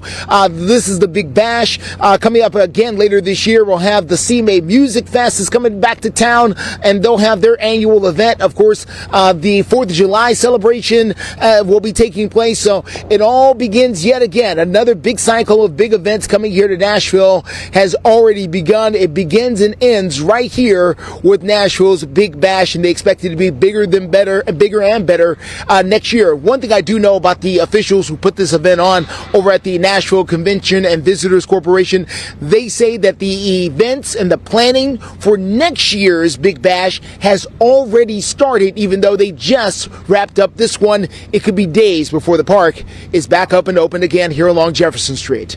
We're live for you this morning. I'm Justin McFarland, Fox 17 News, your Code Red station. Justin, thank you. And we have breaking news we've been telling you about for about the last hour or so. That is a crash that had shut down 386 in Sumner County in Gallatin. We have reports from Gallatin police that one person has serious injuries. Our Fox 17 News reporter Karen Aguilar spoke with an eyewitness who tells us what she is learning out there. Good morning. Right, good morning. We arrived here and the scene was cleared, but as you mentioned, it was a very busy street earlier. Traffic was going up and down those boulevards. So we came here to this gas station. We spoke to an eyewitness who says that right after countdown, they heard a huge crash and police sirens. We're working on speaking with her in the next half hour, so we'll give you more details. But as you did mention, one person was severely injured, and that's not a great way to start the New Year's. We don't know the condition of the victim at this point, and we're working to find out more information on the circumstances surrounding this incident. Reporting live from Gallatin, Karen Aguilar, Fox 17 News, your Code Red station. All right, Karen, thank you very much. And we were trying to give you a little bit of perspective on that location, really along 386 between Big Station Camp and Greenlee. Those are the two primary exits there in between. Yeah, we're talking about sports now, though, because today is the big day for the Big Orange. They're going to close out their regular season at the Cheez-It Citrus Bowl, so a lot of Vols fans are excited. They are, pumped up, and so many are in Florida waking up this morning. Number 25 Tennessee taking on number 20 Iowa. In Orlando, Vols starting quarterback Joe Milton has opted out of the game. He's going to focus on the draft. Yeah, so that means Tennessee's true freshman quarterback Nico Iamaleava is set to make his first career start. It's a 12 p.m. Central kickoff on New Year's Day, so just a couple of hours. And like you said, Jen, folks are in Florida, so I'm curious. Brett, it has to be a whole lot warmer in Orlando this morning. Oh, I'm sure it is. I haven't even looked at the weather down there, though, but it is chilly here, I can tell you that. We're in the 30s for most locations across Middle Tennessee, 35 right now here in Nashville. Still have the clouds right here, and we're going to keep some of those clouds with us as we head through the rest of the day. That was a live shot over Broadway, and it is not packed at all. Rewind to about 2 o'clock, 3 o'clock this morning, it was really crowded. All of Broadway filled up. There's the cold front, cooler behind that. No rain in sight, though. We are all dry right there on the radar. We're going to keep it dry for the most part as we go through the rest of this work week, too. Temperatures right now, 30s for most spots. Crossville coming in the upper 20s, 29 right there. 32 Murfreesboro, also in Lebanon. That puts us right at freezing. 35 here in Nashville. Same goes for Clarksville, also up into Hopkinsville. 29 your temperature by 7 o'clock. It's going to get a little bit cooler. 38 by noon, and then by 5 o'clock, we're in the upper 30s still. And I think that's about all we get to today, too. Going with 39 for our high temperature this afternoon, 45 by Tuesday, 47 on Wednesday, a 20% chance, mainly our southern counties. The best chance of rain, that'll come into play on Saturday. We got to get our days right. It's okay. Today is Monday, January 1st. We are loading. Yes. Okay. We are also trying to load the camera. Okay, it's clear right here. I-40 Donaldson Pike. Listen, the airport, this area right here specifically, is going to be very busy as folks wrap up their holiday season when it comes to traveling and head on over to the airport. But as of right now at 5:35, it's looking very, very good. Keep in mind, though, they do have that parking situation. If you're going to pick someone up, maybe drop someone off, 30 minutes of free parking over there at B&A. Good to know. That's a little pro tip, pro local tip for you. 5:36 right now. We're going to get you some international headlines to kick off your Monday. A royal shakeup as a queen is stepping down. Here in 2024, we'll tell you who's next in line for the throne and where. And we're also taking a live look, as we always like to do here on Fox 17 News. And this one is over there overlooking the Cumberland River, the Batman building. It was a wild area over there with folks who are ringing in the new year. We're going to take a look at all the folks who are celebrating in a couple of minutes right here on Fox 17 News. Stay with us. You have bigger emotions. Welcome back to Fox 17 News this morning. It is 5:39. We're going to get you some updates from around the world here to kick off the new year. The Queen of Denmark says she is ditching the throne. Oh, absolutely. So Queen Margaret II plans to go ahead and hand over her position to her 55-year-old son, Crown Prince Frederick. The 83-year-old says that she's going to go ahead and abdicate on January 14th, so not too far away from now, which will be the 52nd anniversary of when she ascended to the throne. So unlike other monarchies, there will be no formal crowning ceremony for the Prince Frederick. We are checking in now on your New Year's Day forecast. A lot of folks do have today off and they want to get outside. And you know, it's just going to be a little bit chilly for us too. It's going to be a little bit chilly for us. We're looking at temperatures later on this afternoon into the upper 30s. So 39 degrees, our forecast high temperature for us later on this afternoon. Also a dry day for us. Last year, it was a dry as well. 39.06 inches of rain. That was where we rounded out the year at. So a total of just a little over 39 inches of rainfall. That was the first time that we've been this dry since 2007. And we also didn't hit 40 inches. So the first time since we did not hit 40 inches since 2007. This is also the driest August through December that we've had as well. Since 1980. So overall, a very dry year for us last year. Also a warm year for us too. Our average temperature last year, of 62.9 degrees for 2023. The previous record, that was back in 2016, 62.7 degrees for our average temperature in 2016. Overall though, it will be chilly as we go through the rest of this week. Temperatures will stay a little bit to even quite a bit below normal for the next several days. And then we're finally going to be talking about a better chance for some rainfall. We just have to wait several more days for that. I'll have all those details coming up for you in just a bit. Thank you, Brett. We'll see you then. In the meantime, let's get a check of steer clear traffic. 541. Still really good news this morning. If you have to get out for any reason here early, traffic is looking great. This is a live look. I-40 at Broadway in the heart of the downtown loop. Looks like most people have managed to find their way home and not a lot of folks out on the road right now. So all's quiet on the home front. We'll get another check in steer clear traffic in just a few minutes. And coming up, there are concerns after recalled applesauce is found at some stores across the country. The labels that you need to be mindful of. Plus the medical argument for taking a break from social media in 2024. Stay with us. Happy Monday.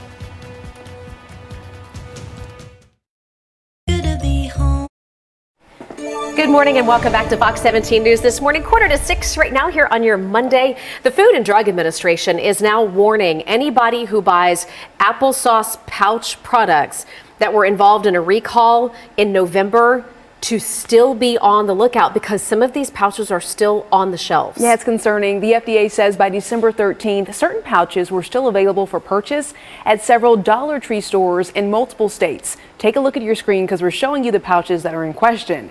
The agency received another report on December 19th that the products may still be on the shelves at Family Dollar.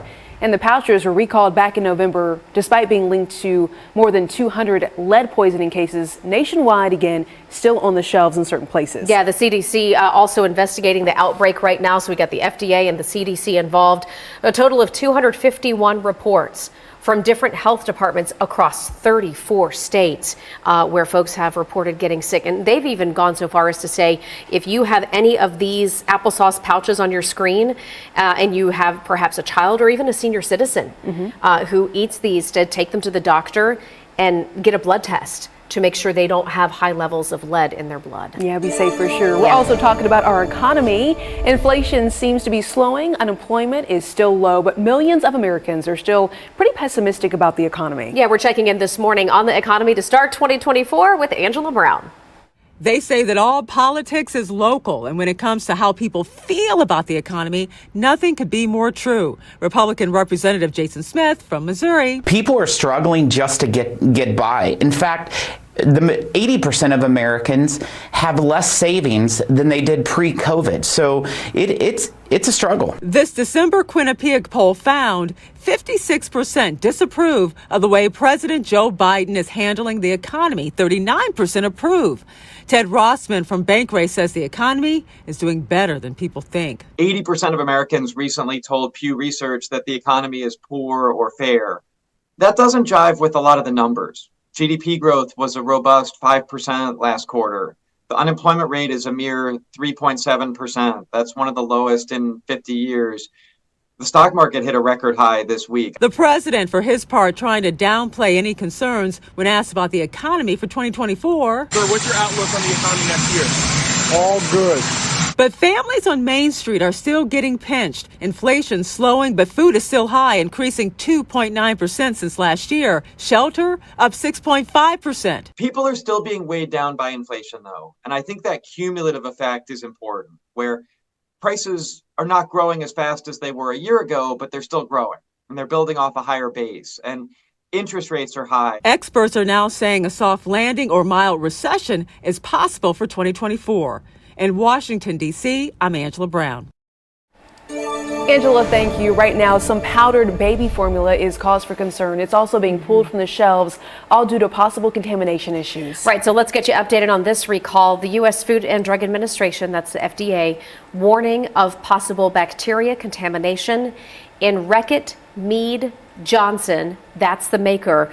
It's their Nutramigen hypoallergenic powdered infant formula. I know that's a mouthful, but if you look at your screen, you can see exactly what that label looks like.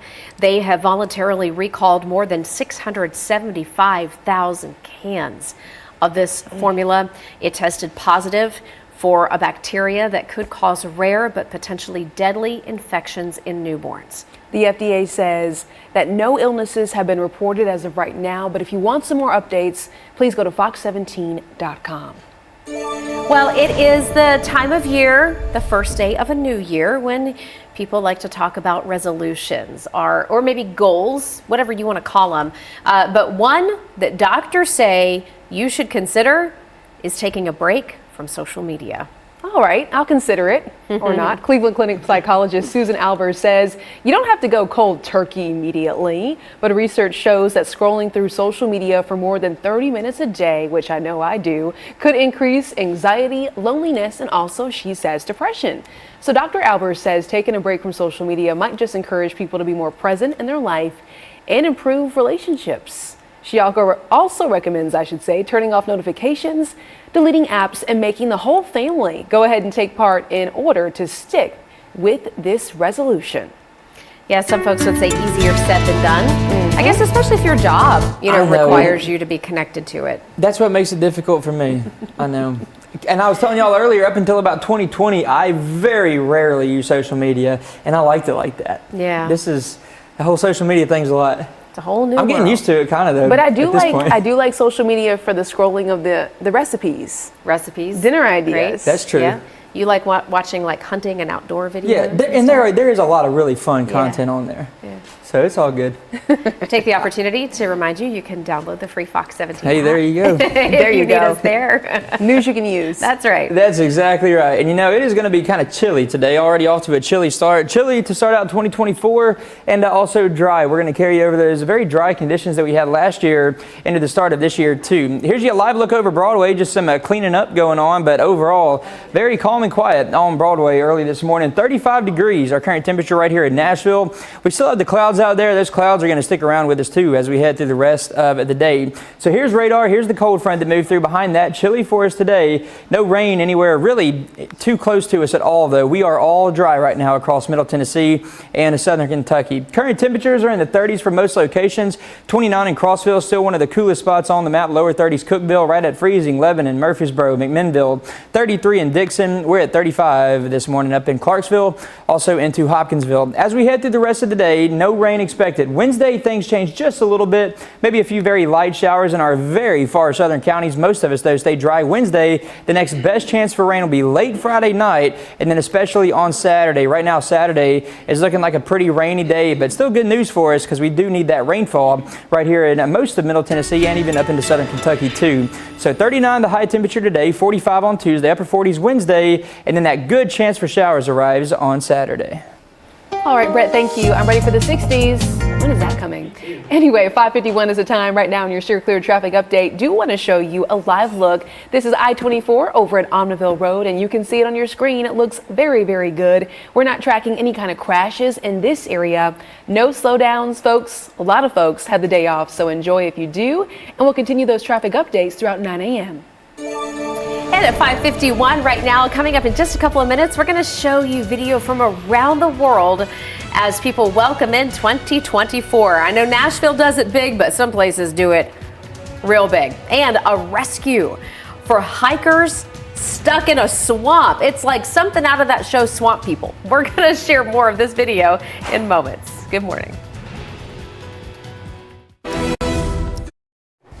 Hey, good morning. 5:54 is the time, and right now Fox 17 News taking a live look over on Lower Broadway where, well, you know what? It looks a whole lot different than just a couple of hours ago.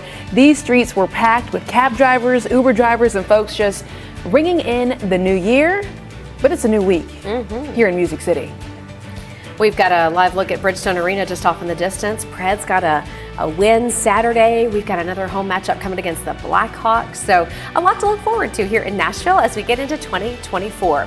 And hey, listen, some folks were hoping to ring in the new year as a big jackpot winner in the Powerball drawing. I know it's big again, but according to their website, the prize has now grown to an estimated $810 million. So no big big jackpot winner, but we did have somebody here in the mid-state who won a good chunk of change. Yeah, $1 million. The winning ticket sold at the Sudden Service over at Highway 49 East. That's in Pleasant View in Cheatham County. The next drawing, by the way, maybe you're feeling lucky, is tonight. What do you say we all go in together, guys? I mean, we can do that if you want to. I've only bought one ticket ever, and that's because my mom just kept giving me grief, you know, when it got like really big. She was like, go buy a ticket. So I bought one, but I just know I'm never going to win, so I never buy one. 39 degrees, our forecast high temperature for today. It's going to be a little bit chilly for us, much lower than normal for this time of year. Typically, we're in the upper 40s. We're going to keep it below that for the next several days. So 45 for Tuesday, and then by Wednesday, we're at 47, 43 the high temperature on Thursday. We finally start to bump that back up a little bit better for the start of the weekend, upper 40s for us Friday and Saturday. As far as any rain goes, really not expecting much of that for the next several days. If we get any on Wednesday, it'll just be for our very far southern counties, some very light rain showers, not expecting a whole lot at all. Nearly all of us stay dry Wednesday, it looks like right now. Thursday, Friday, we're dry too, but then by Saturday, late Friday into Saturday, we do start to increase that rain chance, looking like a really good chance for some showers to move in by Saturday. Then we're going to be drying out for Sunday. Taking it out the week after that, January 8th to 14th, we're going to be talking about near normal temperatures, and as far as rainfall amounts go, I think we are looking at slightly higher amounts for more than average precip.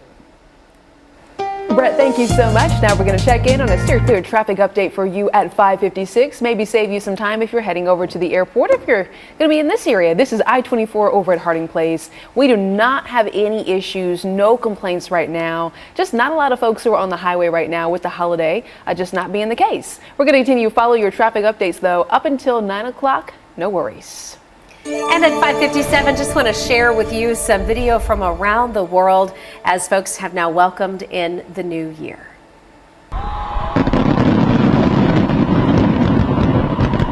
Ooh, over in Hong Kong, an estimated 500 million folks watching as those bright lights exploded over the skyline. That's what city officials are calling Hong Kong's biggest firework display ever. Yeah, I'd say that was a huge celebration. Others taking place in Sydney, Australia, Auckland, New Zealand, and South Korea. Of course, so many more than just those, but these are big ones.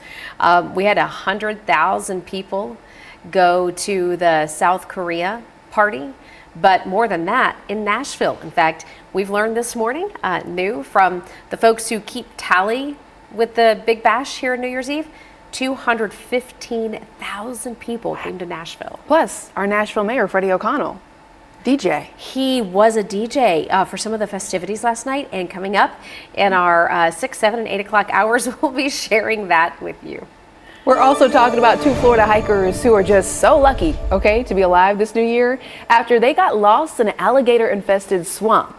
And we have the video, of course, to talk about this. This is the Hillsborough County Sheriff's Office, their body camera video from some of their rescue leaders. This all happened in the Cypress Creek Wilderness Preserve the night of December 23rd. They're just releasing the video because everybody's okay. They used all kinds of technology to find those lost hikers. They seem to be okay, but certainly disoriented. And you can imagine at night like that, what are you doing anyways? You know there's gators out there. It's just not smart. And snakes. I mean, were you trying, maybe they were trying to film like a documentary. This is what not to do in the new year. Exactly. There you go. Stay out of the swamps. Maybe traveling is in your new year plans or resolutions. Listen to this then. The Italian city of Venice announcing new limits in a bid to go ahead and just ease the pressures of mass tourism. Yeah, so if you do have a trip planned to Italy this year, you should know that starting in June, tourist groups will be limited to 25. That's about half the capacity of a coach bus. The new rules also ban loudspeakers, and they're going to keep people from stopping along some of the narrow streets, their bridges, and certain passageways. The historic canal city of Venice attracts an estimated 20 million people a year. But with the hopes of curbing that number, city officials have now put limits on cruise ships as well. How many can come into a canal? And they plan to implement, listen to this, an entry fee for day trippers. Eric and I were talking about this, trying to equate that to Nashville. Like a city like Nashville, that's, $5 to get in and big party. on tourism. Yeah, how would you charge everybody to come in? It's something to think about. Hey, stay with us though. Our 6 o'clock hour is starting right now. You're watching Fox 17 News This Morning, your Code Red station. Right now on Fox 17 News This Morning, ringing in 2024. We've got the latest on all the festivities from overnight, some things that have happened over the course of the morning, crash involved, and cleanup efforts now as we head into a new year. Coming up, hear from a witness who heard a serious crash that injured someone. And it's a chilly and dry start for us here this morning. We're going to keep it pretty cool for the rest of the week. I'll show you when the next best rain chance arrives here in just a bit. And we're talking about your steer clear traffic updates, taking live looks out there, hoping that you get to the airport safely and saving you some time. We're having those traffic updates up until 9 o'clock, but we want to start by thanking you for waking up with us here on Fox 17 News for the start of a new year. I'm Erica Glover. And I'm Jennifer Waddell. We're glad to be your live local news source through 9 a.m. And about an hour or so after midnight, Gallatin police got the calls of a serious crash that left somebody hurt. It happened along 386, also known as the bypass or Vietnam Veterans Boulevard, between Greenlee Boulevard and Big Station Camp. All right, Fox 17 News' Karen Aguilar speaking with someone who heard the crash. Karen, what are they saying this morning?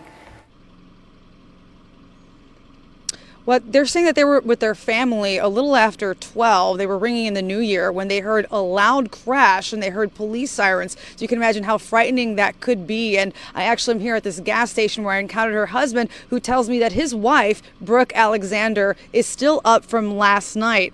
She asked me what I knew when I was talking to her, and we don't know much at this moment, but what we do know is that the crash caused severe injury. We don't know if it's a single passenger car or if there was more than one person. But Brooke does tell me she's still in shock and wants more answers. Just worried in general. It's New Year's Eve, and when you hear sirens that close, you can't, it just jars you a little bit. So, and then when I saw that, an hour, 2 hours later, I started thinking about, okay, who do I know that was out? Is anybody posted on Facebook? I know they're home. And then not having an update. And then, even trying to get that from GPD on Facebook, and they don't put anything. It's unnerving. I can just imagine how unnerving it might be. And we did reach out to Gallatin Police for more information, but we haven't heard back yet. Reporting live in Gallatin, Karen Aguilar, Fox 17 News, your Code Red station. Karen, thank you. Looking at that video from Smoky Barn News, it almost looks like that could have been a wrong way head-on crash on 386, but we'll work to get that confirmed as we are live through 9. Here in Nashville, though, we're talking about the New Year's Eve Big Bash event, and we're now learning about the crowd attendance. Record-breaking, in fact, 215,000 people out there. You can see Lady Wilson over there on the stage. That number, though, that I just shared with you, that surpasses last year's record number. That was 210,000. Keep in mind, this was a 5-hour show. Folks started lining up at 4:30. It was a big one, and that means we've got a big cleanup. The party is over, and we have a lot of crews that are going to be working hard throughout the course of the day to try to get Nashville back to normal. That's where we pick up our team coverage this morning with Fox 17 News' Justin McFarland. Yeah, good morning. So we're here at the Bicentennial Park in downtown Nashville, where the party is over and now the cleanup is getting started. Can you imagine cleaning up after 215,000 of your best friends come over for a little bit of a party? Well, that's exactly what's happened here at the Bicentennial Park. Crews have been working throughout the night to try and clear up several things, including large tents. You can see one of the companies right over there, the Grand Central Party Rental Company. They've been out here very active, tearing down several of their tents that are here in the Bicentennial Mall. We've also been hearing forklifts that have been very active here, trying to get things cleared up.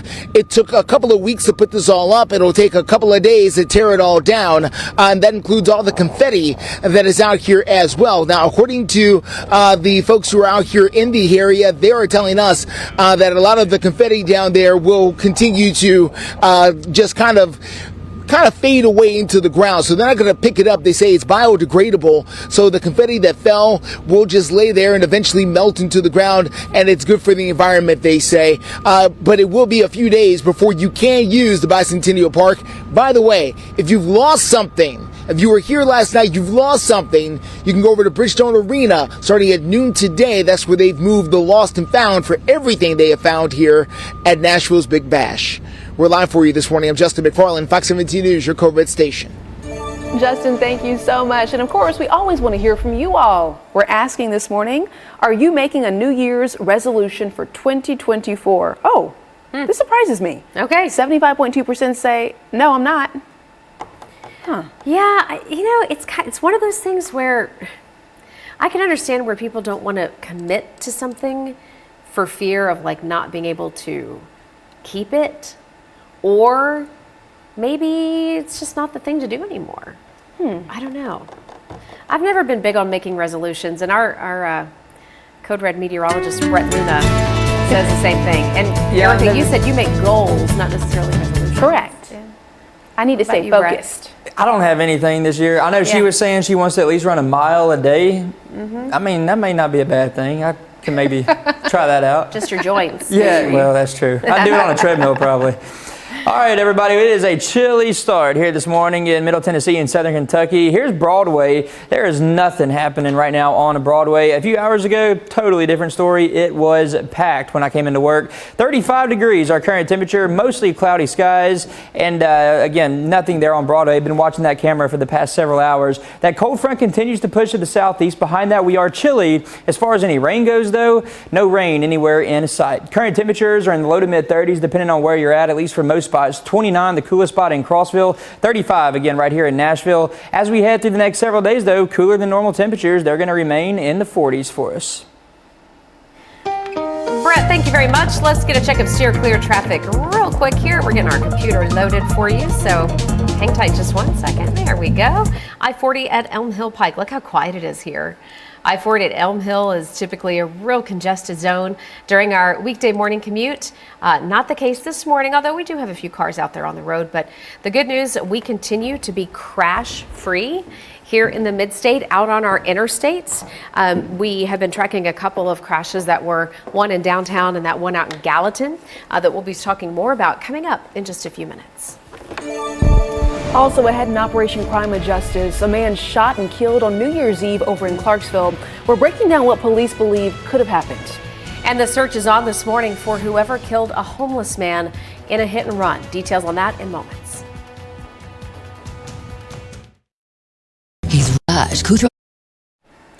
At 6:10 in Operation Crime and Justice here on Fox 17 News, Clarksville police, they are currently investigating after a 23-year-old man was shot and killed. This is such a tragic story. On New Year's Eve, police say Darius Hurd got shot outside of a club called Club Pressure early yesterday morning. They took him to the hospital where he died. If you have any information about that, please call Clarksville Police. We've got that number on fox17.com. And Metro Police are also looking for the driver who hit a homeless man over in South Nashville Saturday night and then just drove away. The man later died at the hospital. The medical examiner's office is currently working to identify him. The hit and run happened at Lafayette and Lincoln Street. Police say the van involved is a 2007 silver Honda Odyssey. Police found the van after a tip from the community. And it is a chilly start to 2024 for us. No rain in sight either. All dry right here on the current radar shot. This is a radar loop from over the past 3 hours. There's the cold front, chilly behind that. But as far as any rain goes, none of that really anywhere too close to us right now. And I think that's how we're going to stay for the next several days too. Temperatures right now, low to mid 30s for a lot of us. A lot of areas right at freezing or even below that. 29 in Crossville, freezing, Lebanon, Murfreesboro, Tullahoma, McMinnville, all right at 32, 35 here in Nashville. It's a similar story up there in Hopkinsville and Clarksville too, with current temperature in the mid 30s. So for the rest of the day, if you have any outdoor plans later on this afternoon, overall not terrible, but it's going to stay cloudy and cold. Not going to have to deal with any sort of rain or snow though, so at least that is a little bit of good news for you. This weekend though, we will start to increase that rain chance, and we'll increase it quite a bit too. A good chance for rain moves in on Saturday. Then we'll be a little bit drier by Sunday. Overall, looking at temperatures just a little bit lower than normal for the weekend. Okay, a little bit chilly, but we'll make it work. 6:12 is the time. And right now, we do want to let you know about your Steer Clear traffic update. As always, I-65 at Vietnam Veterans Boulevard. It is looking fantastic. Just not a lot of folks out there on the highway. This area is clear, giving you the green light. I'm Christine Frizzell with a look at the fight intensifying over a decision by 2 states to try to disqualify a former president from becoming a future one. Watch Fox 17 News. Welcome back to Fox 17 News this morning. The time right now is 6:14, and we got a live look in downtown Nashville.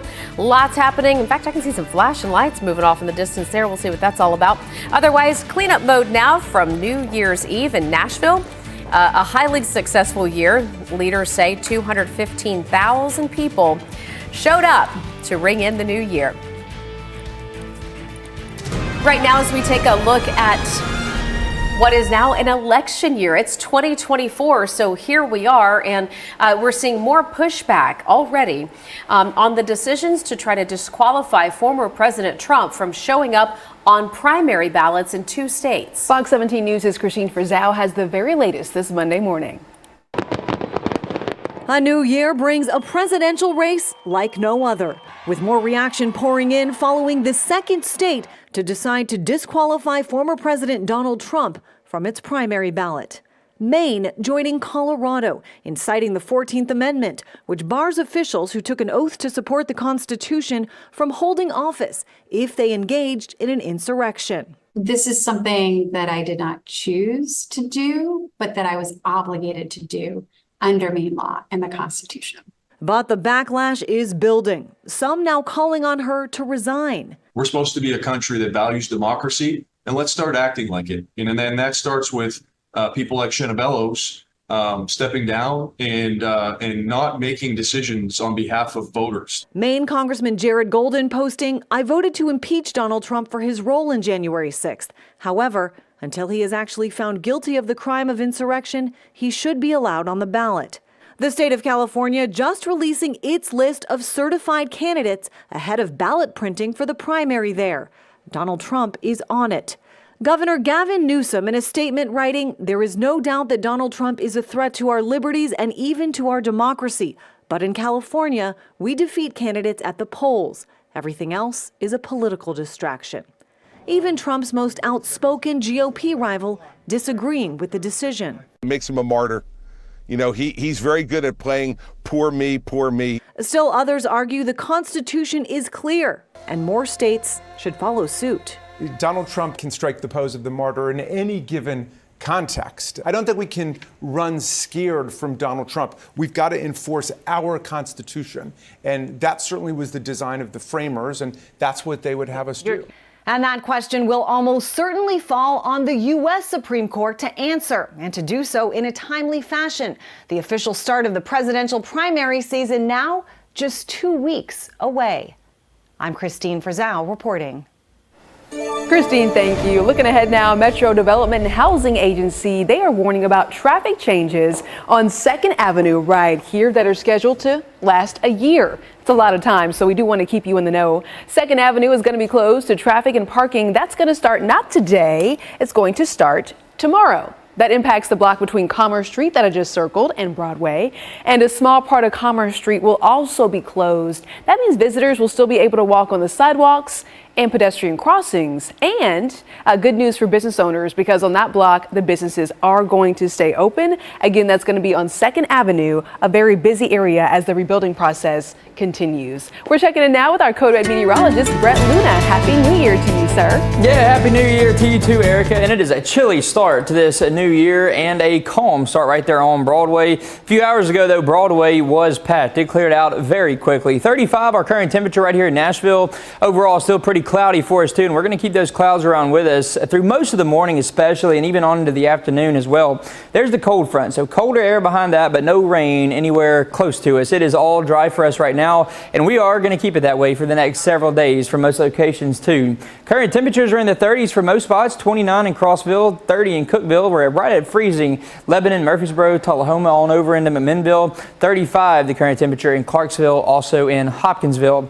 So as far as any rainfall goes for us, it is going to be all dry as we go through the next couple of days. We're going to pause it though right here at noon, and I think by Wednesday at noon we could see a few showers move into our far southern counties, but this is just going to be some very light rain, really not going to cause you any problems at all, but most of us will keep it on the dry side for Wednesday. Things start to change late Friday into Saturday. We'll start to see a better chance for some showers to move in across parts of Middle Tennessee and southern Kentucky. That's going to be a really good rain chance for us for Saturday, and really we need the rain, so this is a kind of good news for us with that rain moving in later on this weekend. 38 by noon, 37 your temperature by 5 o'clock, and then later on this afternoon I think we top out at 39. That'll be the high temperature for us today. Mid 40s on Tuesday, upper 40s on Wednesday, back down to the lower 40s on Thursday. Friday, Saturday, Sunday we'll have highs in the upper 40s, and then there's that good rain chance for you on Saturday. Brett, thank you. We have breaking news in steer clear traffic, and our first crash of the morning on the interstates reported just a moment ago when I showed you that live look from the downtown skyline, and I said, oh, I saw some flashing lights. Let's see what that is. Well, we found it. This is the crash, I-24 at Shelby Avenue. Now, this crash looks to be as you are getting on to I-24 from Shelby, because police right now are reporting, and we can kind of see it in this live look, that they've got the entry ramp closed. So if you were anywhere in downtown Nashville and you're trying to take Shelby Avenue to get on I-24, you're not going to be able to do that. We see the flashing lights, but we cannot see the crash. We're going to work to get some more information. This is westbound, so this is heading out of Nashville, like if you were going to take 24 to go to 40 or I-65. So we'll monitor this for you and get you more breaking news updates here in just a few minutes. Well, new year means new laws, and the new year is bringing tougher penalties when it comes to texting and driving here in the mid-state. And you're going to want to be aware of this situation. Absolutely, and that is especially true if you are under the age of 18. That's because the number of points that will show up on your driving record is about to go sky high if you're caught texting while driving. And I mentioned it impacts young drivers the most. If you're under the age of 18, you're going to get 7 points on your record for a second offense, and that is enough to have your license suspended for up to a year. Anyone 18 and older will get a 4-point infraction for a first or second offense and 5 points for a third offense. The Senate bill called the Eddie Conrad Act was named after a man in Middle Tennessee who was hit and killed by a distracted driver back in 2020. The aftermath of the Titans' loss this weekend to the Texans. We're going to take a look ahead, though, and see what's coming up next for 2024 and the last regular game of the season here at home. And we always want to say thank you for waking up with us here on Fox 17 News, showing you a live look over there, the Batman Building, the Cumberland River. We're your only local station with live updates from 4 until 9, and the weather updates are always scrolling, even during commercial breaks, right there on the right side of your screen.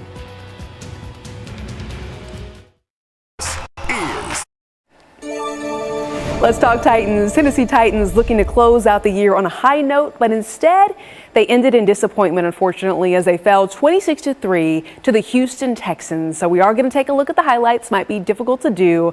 The last time the Titans faced the Texans, Houston did not have its starting QB, C.J. Stroud, and that was not the case yesterday on Sunday. Houston got on top 10-0, and look what happens next. Titans get the ball back 10 seconds later, but Levis is sacked.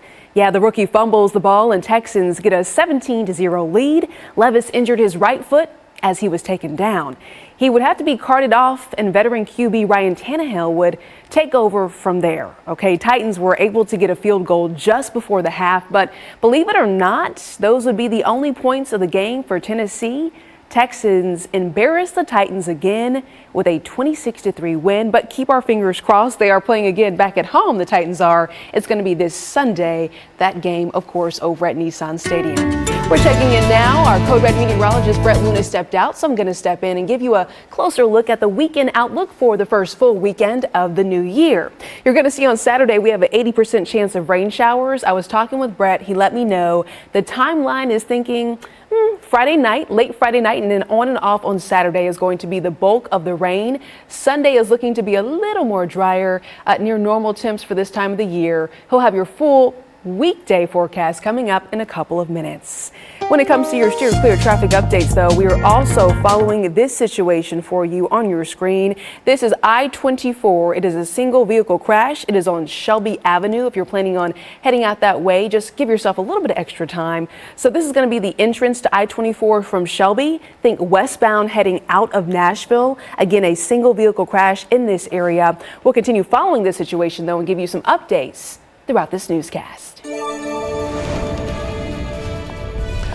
We're live for you outside the Bicentennial Park, where the cleanup has just started after Nashville's Big Bash.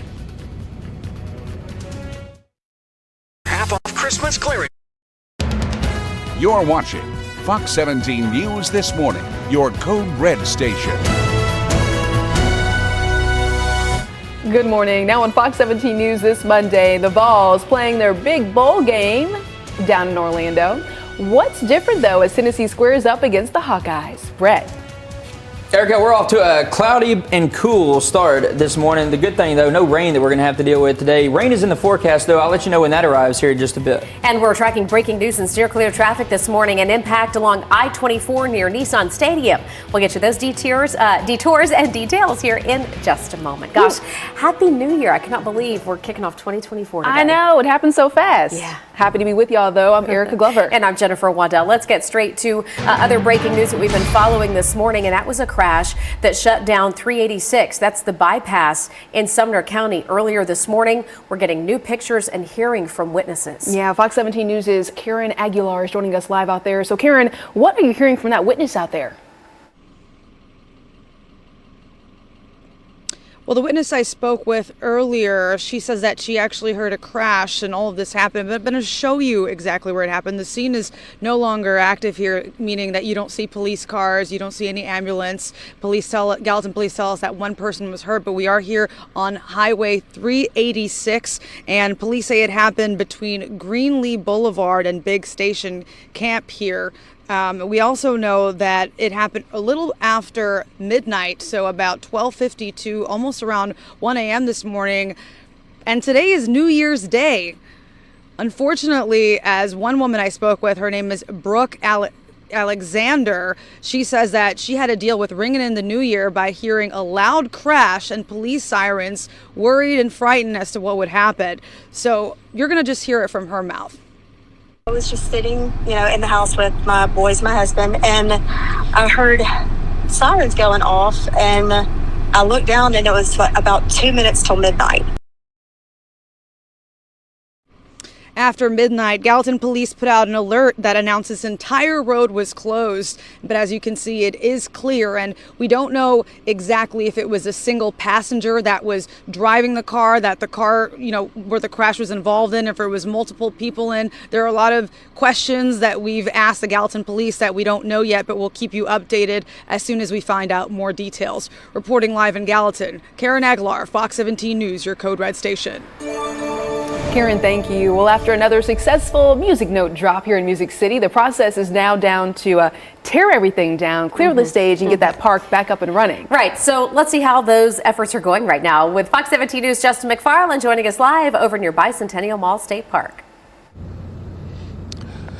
So what happens is sometimes things pick up and become very busy here at Bicentennial Mall, and then they calm down. Right now we're one of those calm periods where we had crews out here with trucks a little bit ago with two wheelies, and they were forklifts and all of that, and they were taking things away.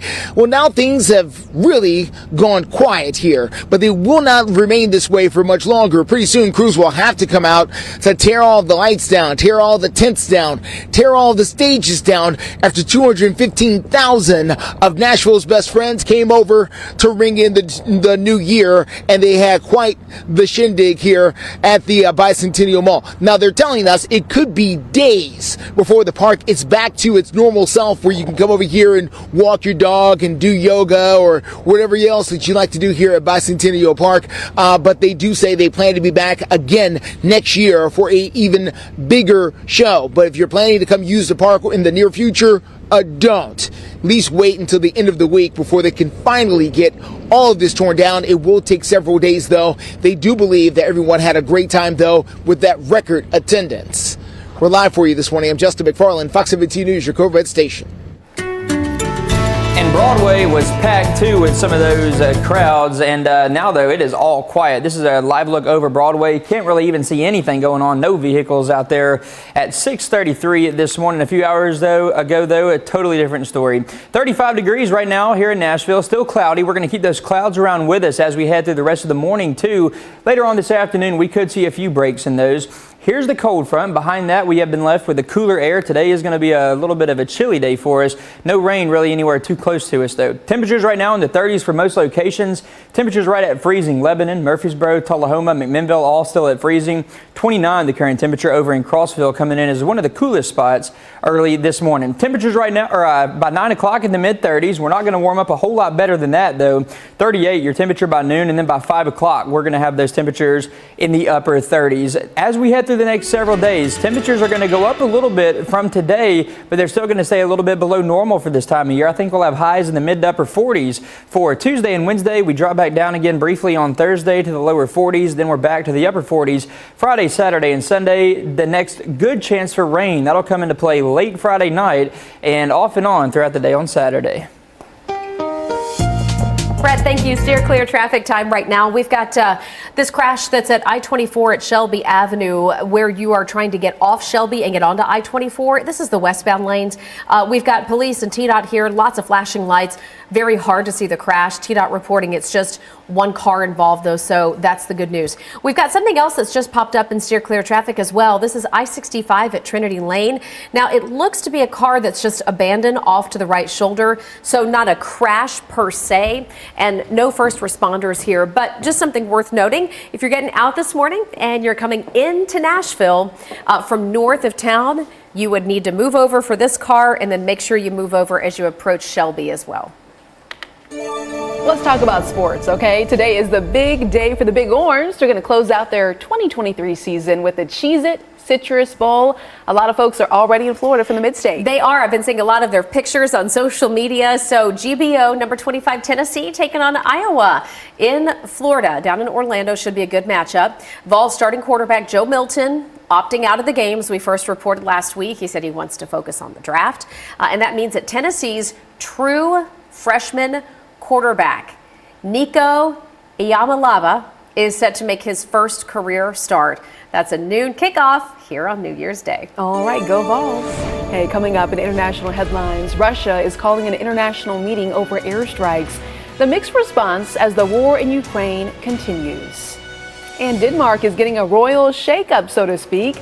Yeah, their queen is stepping down. So who's going to be in place? Who's next in line for the throne? We'll take a look at that. Plus, Fox 17 News this morning, continuing our live coverage of New Year's Day here in the Mid-State. We're taking a look at cleanup efforts and how the future of downtown activities could be in question. Mutual customize my car. Good morning and welcome back to Fox 17 News this morning. Time right now is 6:38. Russia calling an emergency UN Security Council meeting over the weekend, and Moscow's envoy accused Ukraine of launching a terror attack against Russian civilians during that meeting. The Russian Federation did not get the welcome that some say they were expecting. I'm not sure why they would have expected a warm welcome after all of this, but so be it. Several member states calling on President Vladimir Putin to withdraw troops immediately from Ukraine. Russia had called the meeting in response to a shelling that hit the border city of Belgorod Friday night, killing 21 people, another 100 or so injured. But that strike came one day after Russian forces killed 41 Ukrainian civilians in an 18-hour-long airstrike. This morning we go to Denmark, where the Queen has now said she is abdicating the throne. She is done. The Queen Margrethe II plans to hand over her position to her 55-year-old son, who you saw in that picture there. That's Crown Prince Frederik. The 83-year-old says that she will abdicate January 14th, which would be the 52nd anniversary of when she ascended the throne. Unlike most monarchies, though, there will be no formal crowning ceremony for the new Prince Frederick of Denmark. Well, 2023 was a dry year for us. We're going to go back and take a look at some of the numbers that we had from last year, too. So the amount of rainfall that we had last year, 39, just a little over 39 inches of rain. That put us 11.5 inches below normal for the rainfall amount. And this was also one of the driest August through Decembers that we've seen in a few decades, the driest since 1980. And this is also the first time since 2007 that here in Nashville, we did not hit 40 inches of rainfall for the year. So overall, just a very dry year for us. It was also pretty warm last year, too. In fact, the warmest year so far is 62.9 degrees for our average temperature throughout last year. And that was above the previous record set back in 2016. We had 62.7 degrees for our average high temperature. Chilly to start out 2024, though. We're going to be chilly this whole week. Temperatures at or below normal throughout most of it. And then we finally start to bring in a slightly better chance for some showers. We got to wait several more days on that, though. I'll show you when that arrives. Also, when we're talking for the weekend. Alrighty, Brett, thanks. Let's get into steer clear traffic. Kicking off the new year with a rough spot on I-24 at Shelby Avenue. But the good news, it looks like the wrecker is here to get this crash out of the way. This is westbound. So if you were coming into Nashville along I-24 from, say, north of town, this is right near Nissan Stadium as you were heading out of Nashville. So good news, just one car involved in the crash, and that wrecker is there to get it out of the way. We'll get you another check of steer clear traffic in just a few minutes. And concerns about recalled applesauce growing bigger this morning. We'll tell you why, and the medical argument for taking a break from social media in 2024.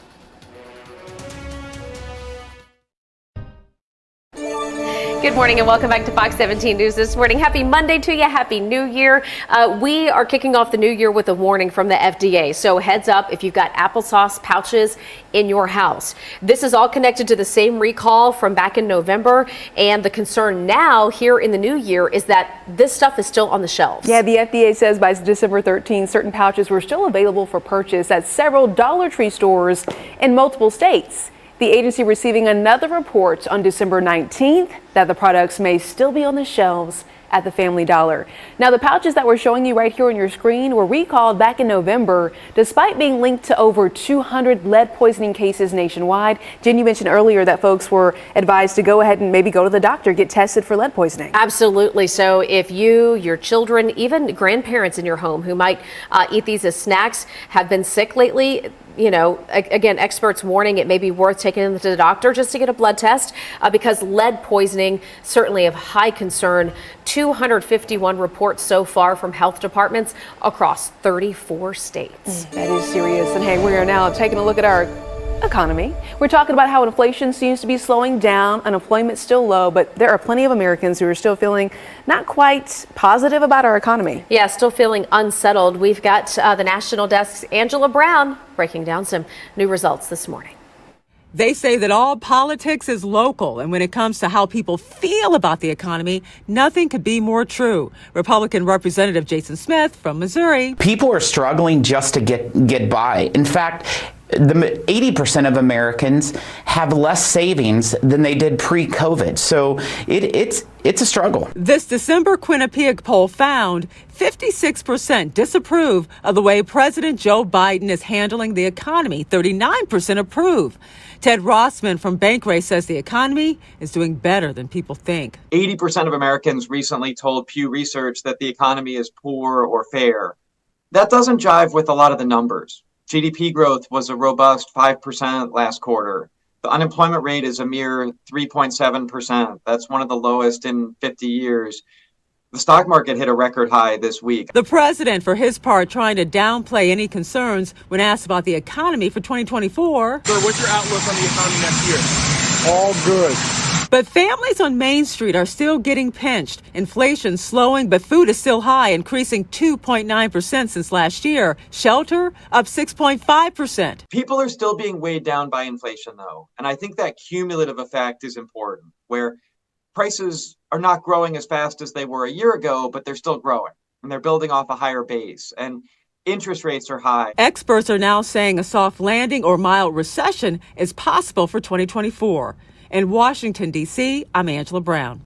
Angela, thank you. And hey, there is some powdered baby formula that is being pulled from the shelves, all due to the possible contamination issues. Another serious one for parents here. For sure. So let's take a closer look here. The U.S. Food and Drug Administration warning about bacterial contamination in the Reckitt-Mead-Johnson formula. We've got it here on your screen. Whether it's Nutramigen or Nutramigen, we've got the label here for you to look at. Pronunciation-wise, may differ. But manufacturers have voluntarily pulled close to 700,000 cans of this formula. The formula testing positive for a bacteria that could be potentially deadly, although rare, in newborns. Yeah, the FDA says that no illnesses, though, have been reported as of right now. If you want to read more about this important recall alert, go to fox17.com. Well, this is the time of the year when we hear about folks' resolutions or goals for the new year, which is great. It's important to set goals and then work to meet them. One of the goals that doctors are recommending for this year pertains to your health, maybe in a little bit of a different way. They want you to take a detox from social media. And maybe that's not possible depending on, what job you have, like we were talking about this morning. But hey, there is a psychologist, her name is Susan Albers, who says you do not have to go cold turkey immediately. No worries there. But research shows scrolling through social media for more than 30 minutes a day could increase anxiety, loneliness, and also depression. Dr. Albers says taking a break from social media might just encourage people to be more present in their everyday life and possibly improve relationships. Albers does recommend turning off notifications, deleting those apps, and making sure the whole family takes part in order to stick with the resolution. But hey, to each their own. I like my apps. I like to check in. I like to be up to know, so to speak, with what's going on. Okay. 6:48 right now. We are asking over on Twitter this morning, do you make resolutions at all? And 75% of the folks who have responded this morning say no. That really surprised me. They don't even bother. Okay. That doesn't really surprise me. That doesn't surprise you? New Year's, same you? Same me. Okay. No, I don't know. There are some things I'm working on. But it's like, I don't know. It doesn't really surprise me, though. I lost my train of thought. I had a point I was going to make, and I totally lost it. Hey, there's a resolution then. That's right. All right. Well, hey. We can't tell you about the weather. It is a little bit chilly right now, and it's going to stay pretty cool as we head through the rest of the day, too. Temperatures in the 30s right now to start out this first day of 2024. Here's your live look over Broadway. Very calm and quiet. Just a couple of cars here and there. Around 2, 3 o'clock this morning, though, it was packed. I was watching this camera when I got into work. A lot of folks out on Broadway earlier this morning. 35 right now, still cloudy, and we're going to keep some of those clouds, in fact, a lot of those clouds around with us as we head through the rest of the morning. Late this afternoon, they might begin to break up a little bit for us. There's the cold front. It's continuing to push out. We are dry behind that. Also cool. 34 temperatures in the 30s for most locations. 34 up in Gallatin, 35 here in Nashville. Lower 30s, Lewisburg, Tullahoma, also over in McMinnville. 29 the current temperature over in Crossville. As we head through the next several days, not expecting much of a rain chance. If we get anything, this is Wednesday at noon where I'll stop it. Could see a few very light showers try to push up there into our very far southern counties. Don't expect anything too heavy at all, though. With that, most of us stay dry. The good chance of rain, that's not going to come until late Friday into Saturday, but we are looking at a really good chance for some showers by the time we hit Saturday, all lasting off and on throughout the day. Temperatures for the next several days in the mid to upper 40s, Tuesday, Wednesday, lower 40s. On Thursday, we're back to the upper 40s for Friday, Saturday, and Sunday. Weather Window, presented by the National Weather Desk. High surf and coastal floods along the California coast crashed and rolled into New Year's weekend. In Southern California, powerful waves pummeled Manhattan Beach in LA County, prompting this pier's closure through New Year's Eve. And the persistent water caused flooding in Orange County's Seal Beach. It has the owner of this restaurant hoping any damage will be manageable inside the building. Listen to Off the Radar, new episodes every Tuesday. We do also want to check back in on a steer clear traffic update for you because it's a vehicle crash, a single vehicle crash right here, I-24 at Shelby Ave. Now listen, you cannot see much right now, but you can see flashing lights, so TDOT is on the scene.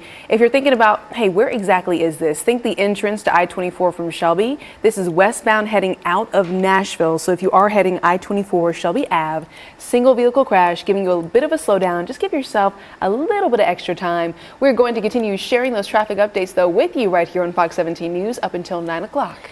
You know, one of the big topics that we will be covering as we get into 2024, we've touched on it a bit at the end of 23, but that is the use of artificial intelligence. And new this morning, Chief Justice John Roberts is raising concerns about artificial intelligence and says it poses a risk to the judicial system. So let's get into the new report from the chief out this morning, releasing his end of the year report just yesterday. This is so interesting. He said while AI can increase access to legal information for people, especially those who may not be able to hire a lawyer, he also sees the dangers with artificial intelligence. Roberts said AI could invade a person's privacy and, in his words, dehumanize the law. He also said the Judicial Conference, the body that, so to speak, oversees policymaking for federal courts, they're going to pretty soon examine AI's proper use in litigation. While Roberts addressed the issues of AI, he did not discuss upcoming disputes involving former President Donald Trump or issues surrounding the court's new code of conduct. There is so much more to come in this space when it comes to AI on all different aspects. Absolutely. It's 6:52 right now, and as we get into our 7 o'clock hour, a rare find and a lot of money on the line.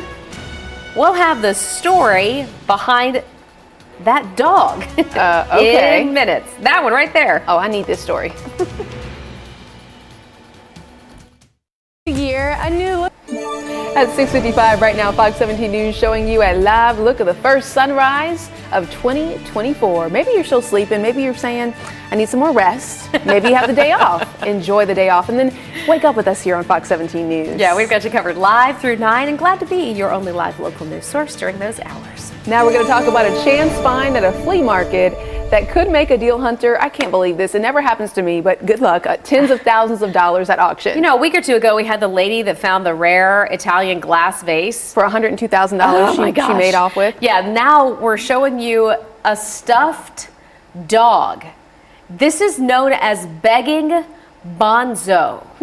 This dog, if you're waking up with us this morning and you recognize it, this is from about 1927.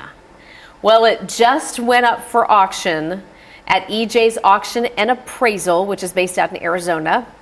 This begging bonzo stuffed animal, inspired by British cartoonist George Study from, again, the early 1920s, made by a German company called Steiff. The auction house in Arizona says the cartoonist didn't like Steiff's version and so stopped after making only about 115, so they're rare. Okay. The stuffed dog is made of velvet, glass, and felt. It has glass eyes. Found at a flea market out in Arizona. The online auction results have not been posted yet. We tell you this because maybe you're at auction. Maybe you see one of these rare finds. Or you're at a flea market or Goodwill and you see something that you're thinking, snatch it up. That looks like it might be something. I mean, what's the worst thing that could happen? You spend a few bucks and it's nothing. Maybe you win a lot of money and you decide to share it with me and Jen. Yeah, or you spend a few bucks and you just landed on a fortune. Oh, okay. That? Well, maybe today you're focusing on returns because it's happening for a lot of folks. Yeah. It's a headache though for companies. Yeah, but what are you going to do? I mean, that's re-gift it? It's the nature of the business, right? Data from return service provider Optoro predicts that people will be bringing back $173 billion worth of stuff.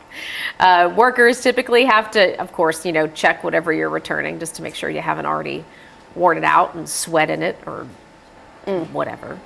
Okay. Retail workers say that, in fact, some of the things that people return do have unexpected surprises. Wow. They found everything from wedding rings in pockets. Okay, so you wore it. you put your wedding ring in your pocket. Which brings up a whole nother question. Which is a whole nother thing. Not going to touch that, though. And then you return it. Okay. There are some retail workers who say they have also found... Say it. Underwear. Still inside. Now, come on now. Check the pockets. Some of the clothing. What are we doing? What are we doing? A lot of questions. A lot of problems here. It sounds like it. And hey, it's going to be chilly too as we head through these next few days, especially today. We're going to start out 2024 pretty cool. 39 degrees, the forecast high temperature for today. Average high this time of year is 49. So we're going to be about 10 degrees below that. And we're not going to warm up a whole lot. We will warm up some, up to about 47 on Wednesday, down to 43 again on Thursday. Upper 40s back for us for Friday, Saturday, and into Sunday too. I think we're dry for the next several days. The only exception comes into play on Wednesday. A few of our very far southern counties could see just a few light showers, but most all of us staying dry. Thursday, Friday, we're dry too. Saturday, there is that good chance for rainfall. I think we are looking at a really good chance for rain on Saturday. Okay, 6:59. Do you want to check in now? It's your clear traffic update for you with some good news, okay? The I-40 Wilson County, actually, here we go. I-24 at Shelby Ave, the single vehicle crash that we were talking about with the flashing lights, it's cleared out, so we're not seeing any kind of issue there. We'll take another look. I-40 over the Wilson County line, looking very clear. No slowdowns to talk about. As we approach 7 o'clock, let's head over to the website and see what's trending. Right now, this rhino has been choosing bowl game winners. And we have the Fiesta Bowl happening today. I know we've been talking about the Citrus Bowl because of the Vols. But we also have the Fiesta Bowl, where Liberty University, based out of Virginia, is about to play. And, well, Chuty the cutie, the rhino, doesn't think that the Flames are going to be able to beat Oregon in the Fiesta Bowl today.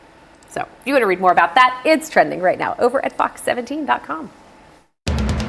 You're watching Fox 17 News This Morning, your Code Red station. Street vendors in downtown Nashville could be on the move yet again. We're going to tell you why. Some of the businesses downtown have a problem with them. And it's a cloudy but chilly start to the morning, also a dry start. We do have rain coming up in the forecast. We just have to wait a little bit longer. I'll let you know when that arrives in just a bit. And steer clear traffic looking really good here to kick off your Monday morning. Very few people out on the roads, and we are currently crash free in the mid-state. If you do have to get up and get out the door here in the next couple of hours, we've got you covered every few minutes with updates. And of course, we want to start by thanking you for waking up with us here on Fox 17 News for the first day of 2024. I'm Erica Glover. And I'm Jennifer Wadelia. We're so glad to be here to kick off a brand new week, a brand new year, right here live through 9 a.m. We're going to get started talking about street vendors over in downtown Nashville who might be forced to set up shop somewhere else. Yeah, so this has been an issue in the heart of downtown Nashville for 2023. And as we get into 2024, we could see the landscape change yet again. Nashville cleaning up from the New Year's Eve celebrations from last night. We'll be talking about that in just a few minutes. But first, we join Fox 17 News' Justin McFarland to talk about a big story that will be a headline in Nashville going into the new year. Yeah, there's street vendors here in downtown Nashville that have set up shop.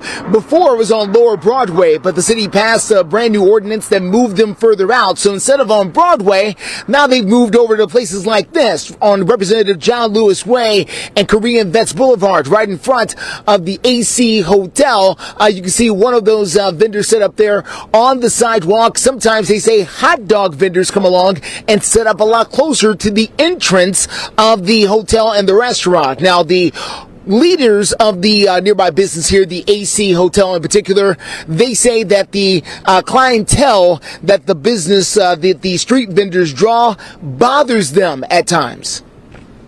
And it becomes, a problem with the customers complaining inside our restaurant, saying they're, shining the light inside while they're having dinner, or looking at, hot dog people or the people that buy hot dogs sitting on the side of the building, with their backs to the windows while people are having dinner. So it has become a problem because of that, like multiple vendors trying to get the best spot. So some nights there will be, up to 3 hot dogs right there in the side of our restaurant up to the front door. So what these businesses are asking is that the city of Nashville expand the zone where street vendors cannot operate. Currently, they can't operate down on Lower Broadway, but now they're asking them to push them out of this area here as well. It's up to the Metro Traffic Commission. They will take this issue up coming up here in just a few days. We're live for you downtown. I'm Justin McFarland, Fox 17 News, your Code Red station. And it's a calm and quiet start for us to start out 2024. Chilly too. This is a live look over Broadway. Broadway was very crowded earlier this morning, 2, 3 o'clock when I came into work watching that camera. It was packed on Broadway and nothing right there right now. 35 degrees our current temperature right here in Nashville. It is still pretty cloudy. We're going to keep those clouds around with us too as we head through the rest of the day, or at least most of it. Dry behind the cold front though. Again, chilly. Temperatures in the low to mid 30s for most locations. We have some spots that have fallen to the upper 20s. 28, one of the cooler spots now in Tullahoma, 32 right in Murfreesboro, that's right at freezing, 33 in Dickson, 35 the current temperature up there in Clarksville and in the Hopkinsville. For the rest of today, it's going to stay pretty cool. Temperatures remain in the 30s nearly all day long. I don't think we're going to be able to bust out of the 30s, going with 39 for the high temperature later on this afternoon. We're into the 40s starting on Tuesday, mid 40s then. These overnight low temperatures are going to get chilly too for the next several nights, with those in the mid to upper 20s and then a really good chance for rain. It finally looks like is going to move in on Saturday. Alrighty, Brett, thank you. Steer clear traffic time here to kick off your 7 o'clock hour, and things could not look better. We are all clear. I-65 at Harding Place. If you were standing on this overpass at Harding, you could probably hear a pin drop. It is very quiet out there. Very little traffic on your commute south of town. We go to I-40 at Highway 70. This is what it looks like if you're coming in from Bellevue this morning. So whether you're getting up and heading out for fun or for work, you absolutely have no problems on our mid-state interstates. We'll check in again on Steer Clear Traffic in just a few minutes. And when it comes to traffic, we are also following breaking news here on Fox 17 News. It's involving a crash over in Gallatin that caused some severe injuries. It happened early this morning, but we're still learning some more details. Yeah, working to find out the extent of that person's injuries or how many people might have been involved here. Our Fox 17 News' Karen Aguilar on the scene this morning in Gallatin along 386, telling us what she's learned so far. Gallatin police say the call came in around 1 a.m. this morning, and the crash happened right here on Highway 386 between Greenlee Boulevard and Big Station Camp Boulevard. I spoke with a woman who says that she lives in the nearby apartments.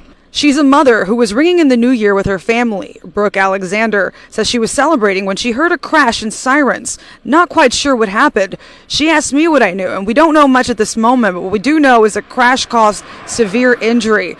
Brooke tells me she's still in shock and wants answers. Just worried in general, you know. It's New Year's Eve, and when you hear sirens that close, you can't, it just jars you a little bit. So, and then when I saw that, you know, an hour or 2 hours later, I started thinking about, okay, who do I know that was out? You know, is anybody posted on Facebook? I know they're home. And then not having an update, and then, you know, even trying to get that from GPD on Facebook, and they don't put anything. It's unnerving. We contacted the Gallatin Police Department to find out the circumstances surrounding this incident. Reporting in Gallatin, Karen Aguilar, Fox 17 News, your Code Red station. Karen, thank you. New year, new laws. There is a new distracted driving law, which means tougher penalties. What you need to know before texting. And another recall that you'll want to make sure you know about, especially if you have a baby at home with formula. We're going to show you the details of the latest recall. Easy Boy Furniture's. Welcome back to Fox 17 News this morning. A check of the time. It is 7:09 right now. The new year bringing tougher penalties when it comes to texting and driving here in Tennessee. Yeah, this new law is raising the number of points that you're going to go ahead and be getting on your driving record if you're caught texting behind the wheel. The law impacts young drivers the most. Drivers under 18 will get 7 points for a second offense, which is enough to have their license suspended for up to a year. Now, anyone under 18 or older, anyone 18 and older will get 4 points for a first or second offense and 5 points for a third offense. The Senate bill called the Eddie Conrad Act was named after a man in Middle Tennessee who was killed by a distracted driver. That was back in 2020. All right, let's get to the recall we told you about just a moment ago. We have some powdered baby formula now being pulled from shelves due to contamination issues. The U.S. Food and Drug Administration warning consumers of possible bacterial contamination. And this is on your screen. Reckitt Me Johnson's Nutrimygen hypoallergenic powdered infant formula products. Manufacturers voluntarily recalling more than 675,000 cans of this formula. Yeah, and that was after it tested positive for a bacteria that can cause a rare but potentially deadly infection in newborns. The FDA says so far no illnesses have been reported. And it's a cool start to the new year, 2024, starting out with temperatures in the 30s. Also dry for us too. Here's this radar map from over the past 3 hours. There's the cold front that moved through, left with cooler air moving in behind that cold front, and that's left us with these temperatures in the upper 20s and low to mid 30s early this Monday morning. 28 right now in Tullahoma, 30 in McMinnville, 29s for Cookeville, also in Crossville. We're at 35 right here in Nashville. A similar story up there in Clarksville and into Hopkinsville too. So as you go through the rest of the afternoon, if you have any outdoor plans, overall not terrible as far as any rain goes, but we will be cloudy and we will be a little bit on the chilly side to upper 30s for us for this afternoon. Not going to change a whole lot from that for our high temperature either. I think we're topping out at about 39 later on today.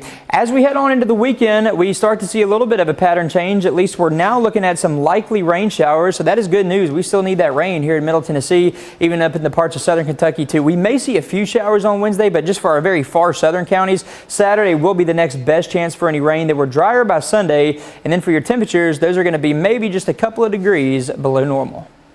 Let's get into steer clear traffic now, Brent. Thank you very much. I-24 at Elam Road looking so good on your commute this morning from Rutherford County, Murfreesboro, Smyrna, Laverne, Antioch. You guys are looking great. We have no crashes along I-24 to kick off your January 1st of 2024. All right, Jen, that does sound good, but we do have some updates regarding traffic changes coming from Metro Development and Housing Agency. They are warning about traffic changes over on 2nd Avenue, right behind me here, mapping it out. The traffic changes are scheduled to last a year. A very long time. Yeah, 2nd Avenue is going to be closed to traffic and parking starting tomorrow, so Tuesday, not today, but the 2nd, Tuesday. It does impact the block between Commerce Street and Broadway, and a small part of Commerce Street, which I'm going to circle again right behind me here to map it out for you, is also going to be closed. This means that visitors, they will still, however, be able to walk on sidewalks and use those popular pedestrian crossings. And good news here for business owners, on that block, they are still going to be able to stay open. That is, as the 2nd Avenue rebuilding process continues, this is going to be, keep this in mind, a year-long process. Still to come here on Fox 17 News this morning, the aftermath of the Titans' loss to the Texans just yesterday. We'll tell you what's next for the last regular game of the season. Big Fitness Energy. Welcome back to Fox 17 News this morning. As we kick off 2024, we got to look ahead for the Tennessee Titans. Yes, we ended 2023 on a real sour note.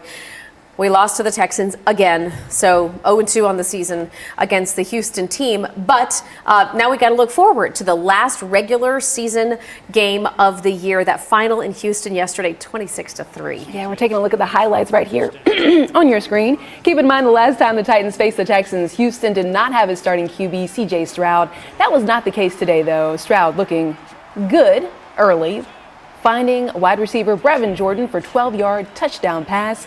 Houston on top 10-0, but look what happens next on Sunday, okay? Titans get the ball back 10 seconds later, but Levis is sacked. The rookie fumbles the ball, and Texans' Sheldon Rankins gets the scoop and score. That makes the 17-0 Texans lead. Injuries. Yeah, so Will Levis did get an injury on that hit right there, something about his right foot. We know he's had ankle issues before, so he gets carted off. He would not come back to the game. Ryan Tannehill comes in to fill that QB spot, and it didn't look good with him either. Titans got a field goal, but that would be it. The final 26-3, Titans lose.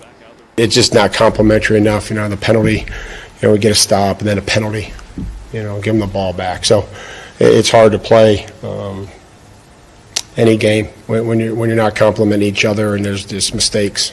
Yeah, I mean, the offensive line hasn't been able to do a whole lot of anything this season. So questions abound. What's going to happen to the team? Who's going to stay? Who will go? What about Derrick Henry? What about the coaching staff? All of those answers will hopefully be answered as we get through the week. Our sports director, Jill Jelnick, will be at St. Thomas Sports Park later this week to get updates for us. And we're also talking about hockey because the Preds wrapping up their final back-to-back set of the season Saturday. Preds suffering, though, their first overtime loss to the Red Wings Friday, but then turning around, they were able to get it done against the Capitals on Saturday night. We're also going to take a look at those highlights right here. Let's do it. The Preds were able to get on the board first thanks to a goal by Luke Emagalista in the first, and then this power play goal here from defensive man Roman Josi helped to put Preds up 2-0. Big goal for Josi, making the captain's 166th career goal, putting him in a tie with Shea Weber for the most goals by a defensive man in franchise history. Capitals would find a way to fight their way back. They force an overtime and then go to a shootout, but that's when the Preds' Gus Nyquist and Ryan O'Reilly come through with game-winning goals. Preds win 3-2 in the shootout. A lot of credit going to Preds goalie, and this is a rookie, Yaroslav Askarov. Yeah, first NHL win for the guy, making 26 saves in regulation and then stopped both attempts in the shootout. It's awesome. Best feeling after you win, It's crazy. But it's a nice feeling. He played great. It was awesome. He was so good, and yeah, it's that first win. It's big, especially for a goalie. I think it's a huge milestone. So we're very happy for him. Well, the Preds closing out their 2023 season with a win. They're going to return to the ice January 2nd. That's tomorrow. That's when they're going to host the Chicago Blackhawks. So fingers crossed. Of course, we'll have a closer look at the highlights for that game on Wednesday morning. Right now, highlights in the forecast as we kick off a new year. If you had to kind of wrap up some trends to start 2024, Brett, how would you say things are trending? We're a little bit cooler and also drier. We finished last year really dry, much drier than normal. We're going to carry that dry trend over onto the 2024. Which is not great for our drought. It's not, at least for the next several days. But by this weekend, there is some good news. We do have a rain chance. Good. I'll get into all that here in just a little bit. But right now, I want to take you over live look over Broadway. And it's really quiet right now. Not a whole lot going on right there on that camera. Cloudy still. Earlier this morning, though, Broadway was packed. A lot of people in town for the New Year's Eve celebrations. Off to a chilly start, too. 35 degrees. That's our current temperature right here in Nashville. We are still a little bit cloudy, too. We are going to stay chilly as we head through the rest of the day. This is a radar loop from over the past 3 hours. Not showing any sort of precip anywhere close to us. Current temperatures, they're still in the upper 20s, low to mid 30s for most areas. 28 in Tullahoma, 32 right at freezing there in Murfreesboro. We're at 35 in Clarksville, also up into Hopkinsville. So as we go through the next couple of days on Future Track, only going to pause it right here starting on Wednesday early afternoon. We could see a few showers try to move into our very far southern counties, but that is about it. Wednesday right now looking mostly dry for nearly all of us. As we head on into late Friday night into Saturday, that's when things start to change up and we will get some of this much needed rainfall. As of right now, I think rainfall amounts totaling to about 3/4 of an inch to a little bit over an inch, about 1.25 inches across Middle Tennessee and Southern Kentucky for late Friday night on through Saturday night. 7-day forecast keeping us in the 40s for the next several days after today. Mid-40s Tuesday, upper 40s on Wednesday, lower 40s for us. Another cool day on Thursday, and then that good chance for some rain showers on Saturday. Brett, thank you so much. At 7:20, do want to check in now with your Steer Clear traffic update. Maybe save you some time if you're heading into work, you're not off this holiday, and maybe you're heading on this road, I-65 at Fern Avenue. You are going to be in the clear. There are no slowdowns, no crashes as of right now. This area looks really good, but we'll continue those traffic updates up until 9 o'clock right here on Fox 17 News. Operation Crime and Justice, a man shot and killed on New Year's Eve in Clarksville. We'll take you to Montgomery County and take a look at what police say happened. And if you're planning on heading out to the store on this holiday, there are some closures that you do need to be aware of. What stores are open and closed for the first day of 2024. Stay with us. This is the people. 7:23 is the time here on Fox 17 News. We're going to get started right now on Operation Crime and Justice because Clarksville police, they are investigating after a 23-year-old man was shot and killed. Right, so police now say that Darius Hurd got shot outside of Club Prussia early yesterday morning. So the morning of New Year's Eve, he did go to the hospital where he died from those injuries. If you have any information about what happened there, Clarksville police would like to hear from you. You can give them a call at the number that's right there at the bottom of your screen. And we also know today is the first first day of the new year. And if your New Year's resolution does involve making some changes, perhaps to your diet or your style, whatever you want, you're going to want to be aware of some stores that are going to be open and closed today. Sure, it could make it a little tough for you to get started on those resolutions. For example, grocery stores closed today include Aldi, Costco, Sam's Club supposed to be closed today, and Trader Joe's. I made my Sam's Club run yesterday. So just wanted to let you know, if you were looking to make a pantry makeover or start on a new diet, check your local grocery stores just to make sure they are open today. Now, pharmacies like CVS and Walgreens will be open, but they will have limited hours. And if your New Year's resolution was maybe to start a new wardrobe, out with all the old, maybe you made some donations yesterday and you're going to start with the new, we understand that Kohl's and Macy's will be open to ring in the new year. All of that to say that we were asking a question over on our Fox Nashville X account, the Twitter account. Yeah. We want to know from you, are you making a New Year's resolution for 2024? This number did surprise me. I said earlier, 75.5% of you all say no, you're not making any kind of New Year's resolution. Let us know what you think right now. There's still plenty of time to sign off. Maybe you're in the bed thinking, I want to let y'all know what I think. This poll is still open. So curious about this. Brett was saying, we're going to check in now with Brett Luna. He was saying, I don't have any kind of resolutions. No, none for me. But you know what's interesting too? Like, of the three of us, the poll kind of holds true among us too, because you don't make resolutions. No. I don't make resolutions. Erica, you said you make goals. Goals. So yes. that kind of falls in line with everybody else at home and their response. And I like her goal this year, run a mile a day. Yeah. And you're going to come with me. You know what? I think I might want to try that. I'll give that a try. 39 degrees, our forecast high temperature for today. It is going to be a chilly day for us. We're off to a chilly start, and it's not going to get a whole lot better later on this afternoon. Average high temperature this time of year is 49, so we're going to keep it about 10 degrees below normal for today. And then for the rest of the week, we're still going to have these temperatures generally remaining below normal. 45 Tuesday, 47 Wednesday. Another cool day for us coming in on Thursday. We'll be in the lower 40s. This weekend, we bump those temperatures back up to the upper 40s, 48 Friday and Saturday. We're going to keep it there, 47 degrees on Sunday. So dry for the most part for the next several days. I'm keeping it dry on this map for Wednesday. Our far southern counties could see just a few very light showers try to move in right there along the Tennessee and Alabama borderline. Thursday, Friday, we are all dry, and then by Saturday, an 80% chance for some showers, looking at a good rain chance finally coming in for the start of the weekend. Okay, we do want to give another update to your Steer Clear traffic report by taking another look over at I-65 over at Fern Avenue. Just checking back in to see if traffic is picking up for folks who are heading out. Maybe you're heading home for the holidays after spending the weekend in the mid-state. This area is going to be crystal clear for you. We're not seeing any kind of issues out there, and that's the case for most of the highways as of right now. We'll continue checking the map and give you those updates throughout 9 o'clock. And by the way, Fox 17 News, we are your only local station with those traffic and weather updates live from 4 until 9. Up next, our meteorologist, Code Red meteorologist Brett Luna, is tracking temperatures across the mid-state for the first work week. Yeah, we're heading back to work, heading back to the classroom. Well, we're going to tell you what you need to know temperature-wise for the first week of 2024.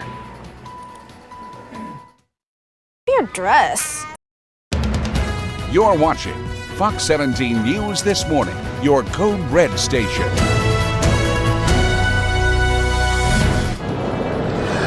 Live this morning in downtown Nashville, where street vendors may have to find a new place to set up shop. I'll tell you why. And it's a cloudy but chilly start for us here in Nashville this morning. We're going to keep it pretty cool as we head through the rest of the day. Also talking about a rain chance later on. I'll show you when that arrives here in just a bit. And of course, we're following your traffic updates for the first day of 2024, what you need to be aware of before heading home for the holidays maybe. Hey, and thanks for waking up with us here on Fox 17 News for the first Monday of 2024. We made it. I'm Erica Glover. And I'm Jennifer Waddell. We're glad to be your live local news source as we kick off a brand new year. But as always, we're always here for you from 7 until 9 a.m. And whether you're back to work today or just hanging out at home with us, we've got you covered. We're going to get started right now talking about street vendors in downtown Nashville who might be forced to set up shop somewhere else. And there are nearby business owners saying that those selling hot dogs and CBD oil on the street are the cause of some complaints. Right, so here we are, things are getting cleaned up now from all the New Year's Eve festivities last night and making way for new things to come this year. We've got Fox 17 News' Justin McFarland joining us live downtown to explain. Yeah, good morning. We're just outside of the AC Hotel right on the corner of Representative John Lewis Way and Korean Veterans Boulevard. And this is where street vendors do set up shop from time to time. As a matter of fact, when I say time to time, I really mean every day. You can see one of the vendors out here now. There's another small trailer right next to it. But the hotel across the street, the AC Hotel Marriott, they have now lodged a complaint with the city of Nashville trying to get the street vendors away from their windows. They say it has created a situation where some of their customers do not feel very good with those street vendors outside. They also say they're blocking the sidewalk and even at times blocking their doorway because of the customers that are here. Now, they've asked the city to ban the street vendors in this particular part of downtown. They've already blocked them down on Lower Broadway. We've heard from one Metro Council member who says this is not about trying to block businesses. We're not trying to be restrictive of business practices, and I think, appreciate people that are working hard to make a living. And I've been in contact with NDOT looking for a permanent location to find where we can put food trucks and can put food vendors that are out of the pedestrian right-of-way, that are places that create that ability for them to sell their food or their product, but also not obstruct the flow of traffic or existing businesses. So this is not trying to shut everybody down, but it is kind of cleaning up that box. Now, keep in mind, it's more than just these couple of trailers that you see here behind me this morning. It's also at times some of the hot dog vendors or other types of food that are set up and sold right there on some of the larger parts of the sidewalk. They want those kind of vendors to be pushed out of downtown. Remember, they pushed them off of Lower Broadway just last year. Where would they go? That is the biggest question that the city still would have to answer. We're live for you this morning. I'm Justin McFarland, Fox 17 News, your Code Red station. And you can see Justin out there, the jacket on, the gloves on. It is a chilly start to the morning right here in Nashville. Also a calm and quiet start right here on Broadway, not near the crowd that we saw earlier this morning, 2-3 o'clock when I was looking at this camera here at work. It was packed. Now nothing on Broadway. 35 degrees our current temperature. We are mostly cloudy. We're going to keep these clouds around with us too as we head through the next several hours at least. Later on today could see a few breaks. Here's the cold front. Behind that, the cooler air is right here. No rain though anywhere too close to us, and that's how we're going to remain, at least for most of us, for the next several days, all the way through most of the work week. Current temperatures upper 20s, low to mid 30s. 29 Cookeville, Crossville, 28 down in Tullahoma, one of the cooler spots. 33 in Dickson, 35 still up in Clarksville. Also into Hopkinsville. Today's going to be cool though. Upper 30s is about as high as we'll go. Going with 39 for the high later on this afternoon. We bump up a little bit for the next couple of days. Mid to upper 40s Tuesday and Wednesday. Back down to the lower 40s on Thursday, and then that good chance for some showers starting late Friday. That'll last through Saturday. All right, Brett, thank you. 7:34 is the time, and I do want to bring your attention to this vehicle pulled over on the right shoulder. This is going to be on Briley at I-24. It appears that the car, if you kind of get in closer here, it looks like the car hit that pole right there. Again, this is on Briley at I-24, but we're not seeing any kind of other slowdowns. It's really not causing any kind of backup because there's not a lot of folks out there on the highway. Just something to be mindful of if you're heading out to this area. 7:34 is the time right now, and today here we are, New Year's Day. We have a lot of folks who are going to be traveling through Nashville International Airport. Now, the roads have been quiet, but starting in our 4 o'clock hour, we were seeing a lot of crowds at B&A. Let's check in with Fox 17 News' Karen Aguilar live right now to tell us how things are going. Good morning. Yeah, there were a lot of crowds earlier here today, and I actually spoke with a concierge who was part of the crowd earlier and checking them in outside, and he says that it is a very, very busy day of the week. I mean, a B&A spokesperson tells me that around 60,000 people are expected to walk through those doors, and you can see that there is a line even outside to get in and check in. And yeah, you said that the roads were clear, but us getting here, the holiday rush was underway. It was slower than normal for us, and so anyway, so back to a B&A spokesperson, they advise people to leave early, use short-term parking to drop off loved ones, pack smart, only the things they'll let you carry in, so not big liquids, and take different routes to get here.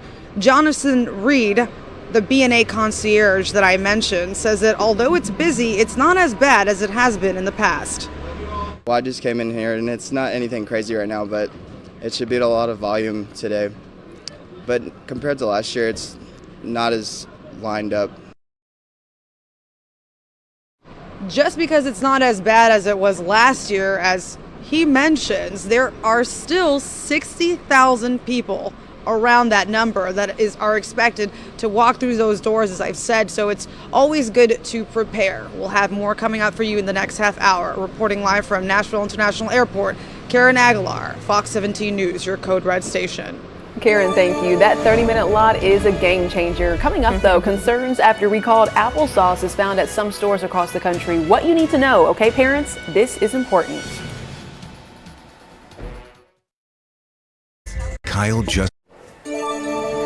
Welcome back to Fox 17 News this morning. Want to get you updated on some breaking news that we were following earlier this morning. Look at this crash in the heart of downtown Nashville right after the New Year's Eve celebrations. Yeah, our Fox 17 News reporter Justin McFarland pulled up on this around 4 o'clock, it seems, and he was letting us know the keys were still in the ignition. Yeah, whoever was driving this red sedan took off running up the steps near Municipal Auditorium, kind of near the bus stop downtown, and when Justin left, like an hour or so later, police still hadn't even been there. Yeah, never a good idea to leave this scene of a crash. You're going to get caught. Yeah, one way or the other. Cameras everywhere downtown, by the way. So, just wanted to let you know we're still keeping an eye on this and working to get an update from Metro Police. Meanwhile, though, Metro Police, we do want to let you know, Metro Police are looking for the driver who hit a homeless man over in South Nashville Saturday night and then drove away.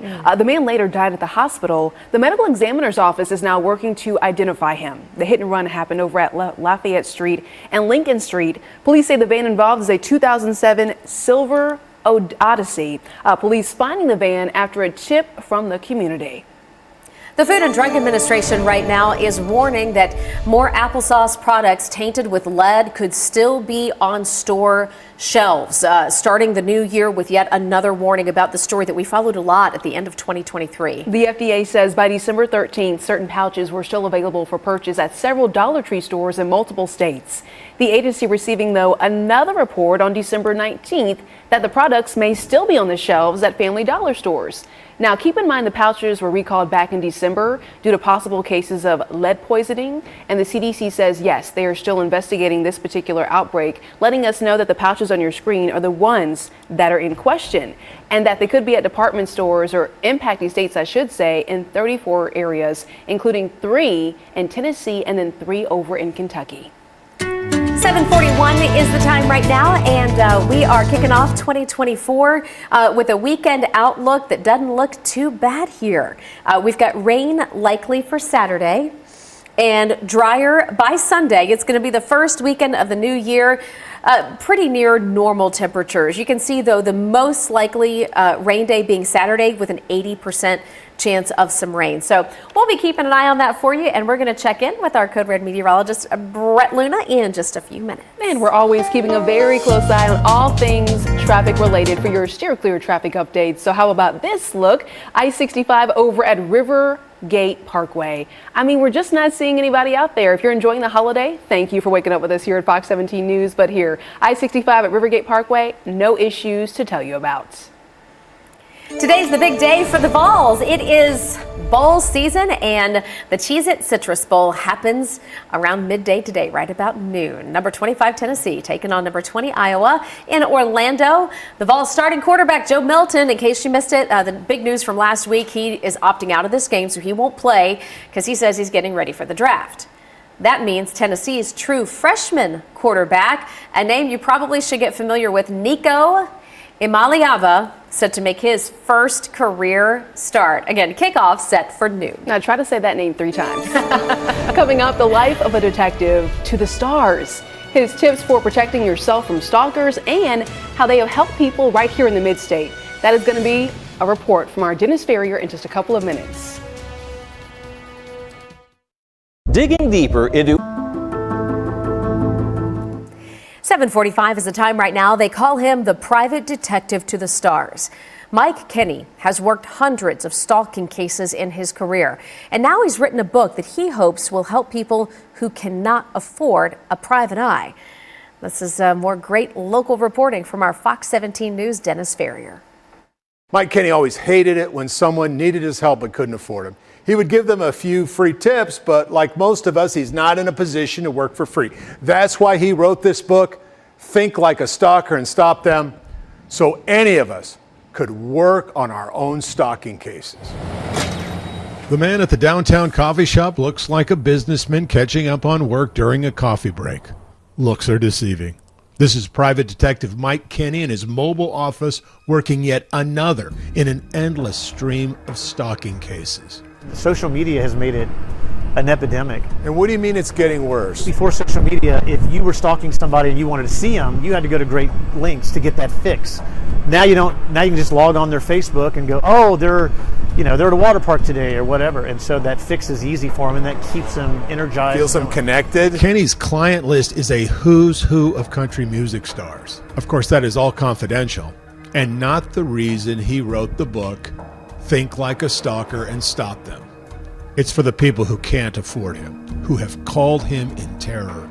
They live in a terror that it's hard for us to understand. They're scared to leave their house. They're scared to go to work. If the stalker showed up at the grocery store, they're scared to go out to the grocery. It's just their world gets smaller and smaller from the terror until a lot of them are just immobile. That's why it's important to tell people so they can offer you some support. I might not be sitting here today. Music producer Juanita Copeland is a perfect example. Strong, successful, and happy. Copeland broke off a brief dating relationship. She thought she broke it off. Then he ran me off the road. He glued my windshield wipers to my windshield. He took his knife and took out the passenger side, like he scraped all along the passenger side of my brand new car, not once but twice, and punctured probably 4 or 5 sets of my tires, and he punctured friends' tires that were in the driveway too. And this is all after she got a restraining order. That's the problem. And if you're clean cut and you go in, likely in the beginning it takes time. One of the things I talk about is that the police don't wear paper bulletproof vests. And the reason I say that is because everybody's trying to get that protective order or that restraining order as the finish line, and it's not. It's simply a tool. There's lots of dead victims with those in their pocket. Copeland hired Kenny, and among other things, they installed a state-of-the-art video system. They caught her stalker on tape. He was fired as a charge nurse at Centennial Hospital and left the state. He got slapped on the wrist. He got 11 months, 29 days suspended probation. It was stupid. But the stalking stopped. We could go on for another 10 minutes with all kinds of great tips. Instead, we will leave you with just one. The first step to stopping your stalking. Right, you're just going to document, and then the number one thing is to stop all communications. And in some degree, they'll go away. If your stalker calls you 500 times and you don't answer, and on the 501st time you answer, they now know it takes 501 times to get you on the phone. Juanita Copeland did everything right. Even so, she is haunted. I don't trust people. I have cameras everywhere at my house. I really didn't want to date after that. You lose trust. The book truly is a step-by-step guide to stalking prevention. Kenny has even created a form for you to fill out to get started. Again, the book, Think Like a Stalker and Stop Them, Amazon.com for $10. I'm Dennis Ferrier, Fox 17 News, your Code Red station. Dennis, thank you. By the way, if you ever want to watch Dennis's stories, because they're all so compelling, it's just so incredible. good. We have a whole section on the website. It's called Ferrier Files. So if you go to fox17.com, click Ferrier Files, you can watch them there. Awesome. And really just the weather's pretty calm. Not a whole lot to talk about, just chilly. We don't get some more sunshine like we saw yesterday, though. I was driving back from Memphis yesterday, and it was beautiful. It was so sunny, and it felt pretty good. No rain. Were you going to say something? No, I didn't have any. Maybe, I don't know. I'm tired. I may have had How's that something. Red Bull going for you? So honest. Well, we're I love only the 2 honesty. in. You're 2 Red Bulls in. 2 Red Bulls in right now. All right. Well, we appreciate you being here. Oh, yeah, absolutely. We love having you on the morning show. Well, I appreciate it. I always love being here with y'all. Y'all are so fun to work with. But really, just chilly with a chance for some showers is the main story as we head on into the weekend. We have to wait several days for that good rain chance. Here's what Broadway looks like right now. It is all quiet. Not a lot of traffic at all on Broadway. 35 degrees, our current temperature right here in Nashville. Still pretty cloudy. We're going to to keep it cloudy too as we head through at least the morning hours. Here's a radar loop from over the past 3 hours, not showing any rain anywhere close to us. That cold front though is now down to the southeast of us, and behind that it is cooler for us this morning. Temperatures in the 20s and 30s. 30 in Tullahoma, 32 in Murfreesboro right now. It's 35 in Clarksville, also up in Hopkinsville. Future track not showing any sort of rain or anything anywhere close to us for the next couple of days, but this is Wednesday at noon.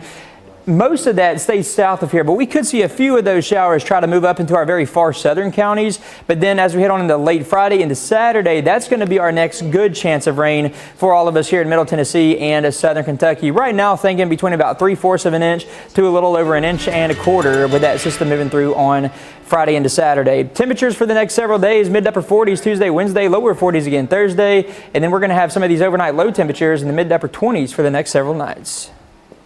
Greg, thank you. If you're just now waking up with us, we are tracking your steer clear traffic updates to hopefully save you some time if you are perhaps heading out to work. Maybe you're heading here, I-65 at Hogan Road. You're not going to have any kind of slowdowns. Not a lot of folks out there. No crashes, no red lights, no brake checks. I-65 over at Hogan Road, you're looking very good. Well, 7:51 is the time right now, and getting closer to the time when we're going to say goodbye to our favorite Christmas decoration, at least a favorite for most people. It's the Christmas tree. Are you leaving the tree up? I had my daughter ask one year, her birthday's in February. She said all she wanted that year for her birthday was for me to leave the tree up for her birthday in February. You said yes. We did it. Okay. One time. Are you taking it down? It's already down. Yours is gone. Tuesday morning, that thing is gone. But yours goes up early, That's right. Thanksgiving, way before Thanksgiving. All right, so we're asking right now, when do you decide to go ahead and take down your Christmas tree? Because experts say if you have a real tree, take it down when it's too dry, before you have any kind of fire mishaps. Sure. Or check your local recycling deadlines. Okay, good idea. Yeah, if you've got the needles falling off everywhere, that's your first clue that it's too dry. So here's what you want to do. If you are taking out either a real or a fake tree for trash, okay, real trees and fake trees, neither one of them will be picked up in your normal trash pickup. They won't touch them. So you're going to have to get rid of it differently. In Laverne, Clarksville, and Metro Nashville, they all have live tree recycling programs. But I would just say, if you're not sure what to do with your real or your fake tree and you're trying to get rid of it, just contact your local trash service provider or your public works department, and they'll tell you how to get rid of either a real one or an artificial tree. Yeah, always a good rule of thumb. Hey, coming up though, the Powerball jackpot. Are you feeling lucky for the first day of 2024? The amount of money a winner could take home, and you're going to want to know when the next drawing is. We'll share that right here on Fox 17 News. Fox Wednesday. Welcome back at 7:55. Fox 17 News taking a live look over the Cumberland River, the Batman building. The sun not up just yet. It's pretty cloudy out there. It is a live look from Nashville. As we bring you this live look from Nashville, I know a lot of you are into NASCAR and have followed it closely, many of you for years. We're getting word this morning from the Associated Press that NASCAR Hall of Famer Cale Yarborough, a 3-time Cup champion, has died at the age of 84. So just one of those stories that I'm sure will be trending later today that we'll be following for you as we've got you covered live through 9. Another story that is trending over on Fox17.com is that there was no jackpot winner in the latest Powerball drawing. That was 2 nights ago, but one lucky mid-state resident did win $1 million, and that works. Yeah, heck yeah. The winning ticket sold at the Sudden Service in Pleasant View on Highway 49. That's in Cheatham County, just about 35 minutes or so from Nashville. According to the Powerball website, the prize has now grown, the big jackpot, to $810 million, and the next drawing is tonight. What better way to start a new year, huh? I'd say so. Good luck. Let us know if you win. Or not. Now. Yeah, exactly. Share it with us. Hey, we're checking it out with Brett Luna because it's pretty chilly out there for the first day of 2024. It is chilly, Erica. Some areas only in the upper 20s to start out this morning, and later on today, we're really not going to go up a whole lot higher than that either. 39 degrees, my forecast high temperature for us right here in Nashville. Our average high this time of year is 49, so we're going to keep it about 10 degrees below normal for this time of year. And then for the next several days, I think temperatures are going to remain in the low to upper 40s. 47 on Wednesday, 43, one of our coolest days on Thursday. Upper 40s for us Friday, Saturday, and Sunday, Monday. We might go up just a little bit higher than that. As far as any rain chance goes, though, none of that here for us for the next several days.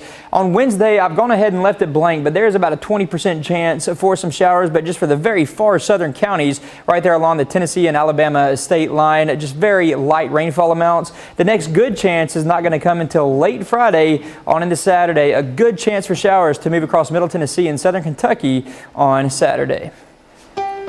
Thanks, Brett. Steer clear traffic time. It's been a fairly uneventful morning, which is good news for those of you who are going back to work or maybe going home from vacation. Whatever you have to do today to get out on the roads, just want to reassure you that everything looks good. We are currently crash-free on our mid-state interstates. And we're going to take a moment to see what's trending now on Fox17.com. We always like to see what stories interest you most. Okay, so Steamboat Willie, the first Mickey Mouse cartoon entering the public domain this year. Yeah, this is new for 2024. So we were talking about what this means for Disney. Just an interesting story as we head into the new year, and anything Disney related tends to get a lot of views. I'm noticing that. If you want to read more about this story or sign up for our daily newsletter, you can do that by heading here, the Fox 17 News website, fox17.com.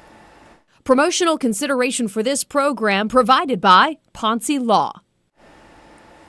Well, if you know someone who is a hometown hero in our community, we are still taking nominations as we get into 2024 for our hometown hero. These are folks who we recognize once a month as folks who just stand out doing great things in our communities. Oh, yeah. So we partner up with Ponce Law, and then we award that person with $1,000 right here at our studio. Yes, so whether this is a church volunteer or someone who teaches or a frontline healthcare worker, first responder, law enforcement, whoever your person is, and I'm sure that you've got somebody coming to mind now, we would love to take your nominations to kick off a brand new year.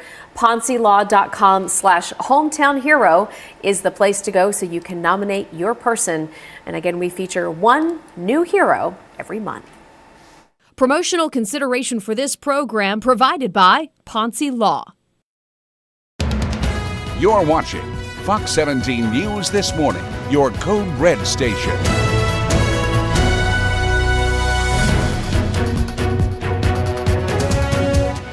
And we are starting out chilly this morning. Temperature is only in the 20s and 30s for most locations. Also dry, but rain is on the way. I'll let you know when that arrives here in just a bit. Hey, and Fox 17 News keeping a very close eye on all things traffic related in your Steer Clear traffic updates. Right now it's looking clear. But what about over near the airport? We'll keep you posted for sure. Want to start though by thanking you for waking up with us here on Fox 17 News for the first day of 2024. I'm Erica Glover. And I'm Jennifer Waddell. Glad to be your live local news source, always here for you through 9 a.m. And we want to kick off the new year with a look at your forecast. Fred, how are things shaping up? Jenna, cold start for us this morning. It's going to stay pretty chilly as we head through the next several days too. Temperatures remaining at or below normal for us for the rest of this work week. Here's a live look over Broadway, and there is not hardly anything going on Broadway early this morning. A few hours ago, though, about 2 or 3 o'clock, I was looking at these cameras here at work this morning, and it was packed on Broadway, but now there is nothing. 36 degrees, our current temperature right here in Nashville. Still quite a bit of cloud cover. Those clouds are going to stick around with us as we head through this, especially the rest of the morning hours. Later on this afternoon, I think we could see a little bit of a breakup in that cloud cover. Cold front moved through, chilly behind that. As far as any rain goes, though, none of that for us right here. It is chilly. We have temperatures right now across Middle Tennessee and southern Kentucky in the upper 20s, lower 30s, 29 in Crossville, 32 right at freezing, Murfreesboro, Tullahoma, McMinnville, again 36 right here in Nashville. As we head on into the weekend, we'll finally start to bring in a better chance for some showers, but we just have to wait a little bit longer for it. Could see a few showers in our very far southern counties, just some very light rainfall Wednesday afternoon, but overall that is just going to be for that very small area down there. Lower 40s for the high temperature on Thursday, but the good chance for rain comes on Saturday. And good news to start the new year in traffic. This is what it looks like. I-24 at Sam Ridley Parkway. It's all clear. Take a picture. It's not going to be the case tomorrow. So it'll last longer. Yeah, we are expecting traffic volume to intensify tomorrow morning, but a nice, quiet holiday here in the heart of Middle Tennessee. You've got no problems out there on the roads. And listen, it is supposed to be one of the busiest travel days of the year for a lot of folks who perhaps are heading back home, heading to get back here to Middle Tennessee. There is a BNA spokesperson that says thousands of people are expected to fly back home today. Yeah, and it looks like things have been kind of ebbing and flowing all morning at BNA. Let's check in with Fox 17 News' Karen Aguilar live out there at the airport. Yeah, that's right, Jen and Erica. I'm actually inside the airport now in front of the security checkpoint that I was at in the 4 and 5 hour. But as you said, things are slowing down quite a bit. Earlier, we saw loads of people trickling in, getting in line to pass a security checkpoint to get to their gate. But now you only see a handful of people. However, that's not to say more people won't show up. Numbers show that around 60,000 people are expected to be here. If you are going to fly out today, BNA wants to remind you that you have to leave early, double check what you pack, take different routes if the street get busy, and check flight delays and cancellations. As of now, there are no delays or cancellations, but if that changes, we'll keep you updated. Reporting live from Nashville International Airport, Karen Aguilar, Fox 17 News, your Code Red station. All right, Karen, thank you. And hey, the new year is bringing tougher penalties when it comes to texting and driving right here in Tennessee. Right. So if you get caught, penalties are now increasing when it comes to points on your record. And this new law starting today is really aiming to hit young people the hardest, trying to make sure that anybody under the age of 18 does not text behind the wheel. So this new law, effective today, is going to put 7 points on your record if you are under the age of 18 and it's a second offense. That's enough to get your license suspended. So kids, think twice. I mean, I know people are already telling you don't be on your phone while you're driving, but really looking to get some teeth into this new law to make it stick. And then anyone 18 and older will get 4 points for a first or second offense and 5 points for a third offense. The Senate bill called the Eddie Conrad Act was named after a man in Middle Tennessee who was hit and killed by a distracted driver, and that was back in 2020. Also, a heads up this morning for those of you who have babies and you use formula. We have some powder formula that is now being pulled off the shelves because of contamination concerns. Very alarming for parents. The U.S. Food and Drug Administration warning consumers of this. Take a look at your screen. Possible bacterial contamination and Reckitt Mead Johnson's Nutrimogen hypoallergenic powdered infant formula. That's a mouthful, but again, take a look at your screen to see what we're talking about. Manufacturers voluntarily recalled more than 675,000 cans of this formula, and that was after the formula tested positive for a bacteria which can cause rare but potentially deadly infections in newborns. The FDA says that no illnesses, though, have been reported as of right now. Well, it's 8:05 right now, and Fox 17 News has got you covered live and local through 9 a.m. as we kick off a new year. Maybe it's a new year, a new you. Got resolutions, got big plans for the year? Well, whatever you're doing, we're going to be here for you. We're going to be sharing some video from last night's celebrations in the heart of downtown Nashville. It turned out, by the way, we've just learned this morning, it was another record-breaking year for Nashville. We'll tell you how we broke the record, and we're also going to share with you, well, we could say the moonlighting gig for Nashville's mayor, Freddie O'Connell. More headlines coming up in minutes. Celebrate the icon. Welcome back to Fox 17 News this morning, 8:08. We are still working to find out what led up to this crash in the heart of downtown Nashville right after the New Year's Eve celebrations early this morning. Yeah, the video you're looking at is right near James Robertson Parkway. Think near the Municipal Auditorium, a nasty crash. Our Justin McFarland was out there about 4 a.m. before Metro Police even arrived at the scene. He was telling us the keys were still in the ignition. The driver, though, nowhere to be found. Appears they took off somewhere near the bus station. Yeah. There is a camera set up in a lot of that area. So whoever it is, they're going to be able to track them down. Yeah, absolutely. All right, we'll get you updated there. Plus, we know the Titans are going to try to, I don't know, you want to say like turn a new leaf in 2024, but it's kind of too late for that. So we're in this weird in between where we had an awful loss yesterday to the Texans, closing out 2023 on a sour note. And now a lot of questions about where does the team go from here. Let's take a look at the highlights here. the last time we played the Houstons, they didn't have C.J. Stroud. So as you can imagine, things were even tougher this go around because C.J. Stroud was back looking good. Houston goes on top quickly, 10-0, and then this happens. Will Levis gets sacked. He fumbles the ball. The Texans recover it and go in and score again. So all of a sudden it's 17-0. Levis has an injury to his right foot, apparently. We're still working to get confirmation this week, probably tomorrow, from the coaching staff as to what that injury looks like. But nonetheless, he got carted off, didn't come back. Ryan Tannehill goes in, and he couldn't get anything done either. Yeah, just not a good game. But fingers crossed, though, Sunday. Nissan Stadium. That's right. So we home do game. Right. Last regular season game is going to be at home. That's right. So we've got that going for us. And then we're going to have to find out who stays and who goes. It's just not complimentary enough. The penalty, we get a stop and then a penalty, give them the ball back. So it's hard to play any game when you're not complimenting each other and there's just mistakes.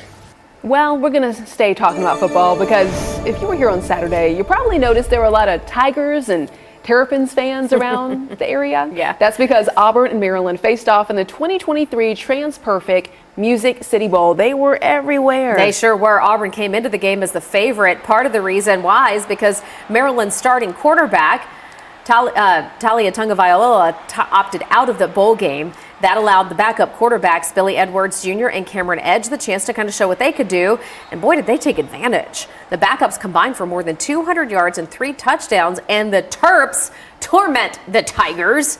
They would go on to win the Music City Bowl. The final was 31-13. All right, I like that tongue twister there, Jen. Hey, we're going to check in now with our Code Red meteorologist, Brett Luna. Good morning and Happy New Year. Yeah, good morning to both of y'all, Jen and Erica. Happy New Year. And it is a chilly start to the new year. The cold front behind that, colder air left in place right over Middle Tennessee and Southern Kentucky. Not seeing any sort of rainfall, though. None of that really anywhere too close to us. And I think we're going to keep it pretty dry for the next several days. Wednesday, a few showers possible, but only in our southern counties, really. Temperatures right now, upper 20s, low to mid 30s, 29 in Crossville, coming in one of the cooler spots, 29 also down in Lewisburg. It's 33 in Dickson, just a degree above freezing, 36 the current temperature up there in Clarksville. If you have any outdoor plans later on this afternoon, overall, not terrible as far as any sort of rainfall goes. It will be pretty cloudy, though. Those clouds start to break up just a little bit better later on this afternoon. Temperatures will be the main story for us, though, those in the upper 30s throughout most of this afternoon. And then once we hit this weekend, temperatures will be a little bit higher, but we also bring in our better chance for some rain showers. As of right now, Saturday looking like a good rain chance. That could arrive as early as Friday night. Then we're a little bit drier by Sunday, and those temperatures will remain pretty close to normal for the weekend. Brett, thank you. When you were talking about those outdoor plans, maybe you're hitting the road this morning, heading out back home. If you're heading here, I-40 over at Elm Hill Pike, you have no issues of concern. We are seeing smooth sailing for so many highways out there this morning. Some folks are off enjoying the holidays, so we're going to continue, though, sharing those Steer Clear traffic updates up until 9 a.m. We're talking about traffic, though, continuing updates, including this one from Metro Development and Housing. The agency, though, is warning about traffic changes over on this area. Yeah, 2nd Avenue is what we're talking about. These traffic changes, by the way, are going to last for an entire year, a very long time. 2nd Avenue is going to be closed to traffic and parking. This is going to start, keep in mind, tomorrow, not today. If you're heading out to enjoy the day off, not today, but tomorrow. It does impact the block between Commerce Street and Broadway, so that's going to be right behind me here. And they do want you to know that visitors will still be able to walk on the sidewalks as well as the pedestrian bridge. And the good news is for business owners in this area, those businesses are still going to be open despite all the rebuilding that is continuing over on 2nd Avenue. But keep in mind, okay, a year-long process is underway. Well, it's 8:13 right now, and Fox 17 News glad to be here for you to kick off a brand new year, and all's quiet on the home front, as they say. One straggler walking along Lower Broadway. No traffic downtown, hardly a car to see, but just wanted to remind you that the Preds do have a home matchup. We're going to play the Blackhawks tomorrow night here at home, so that's going to be something to look forward to. World Live Tour. Welcome back to Fox 17 News this morning, and a Happy New Year to you.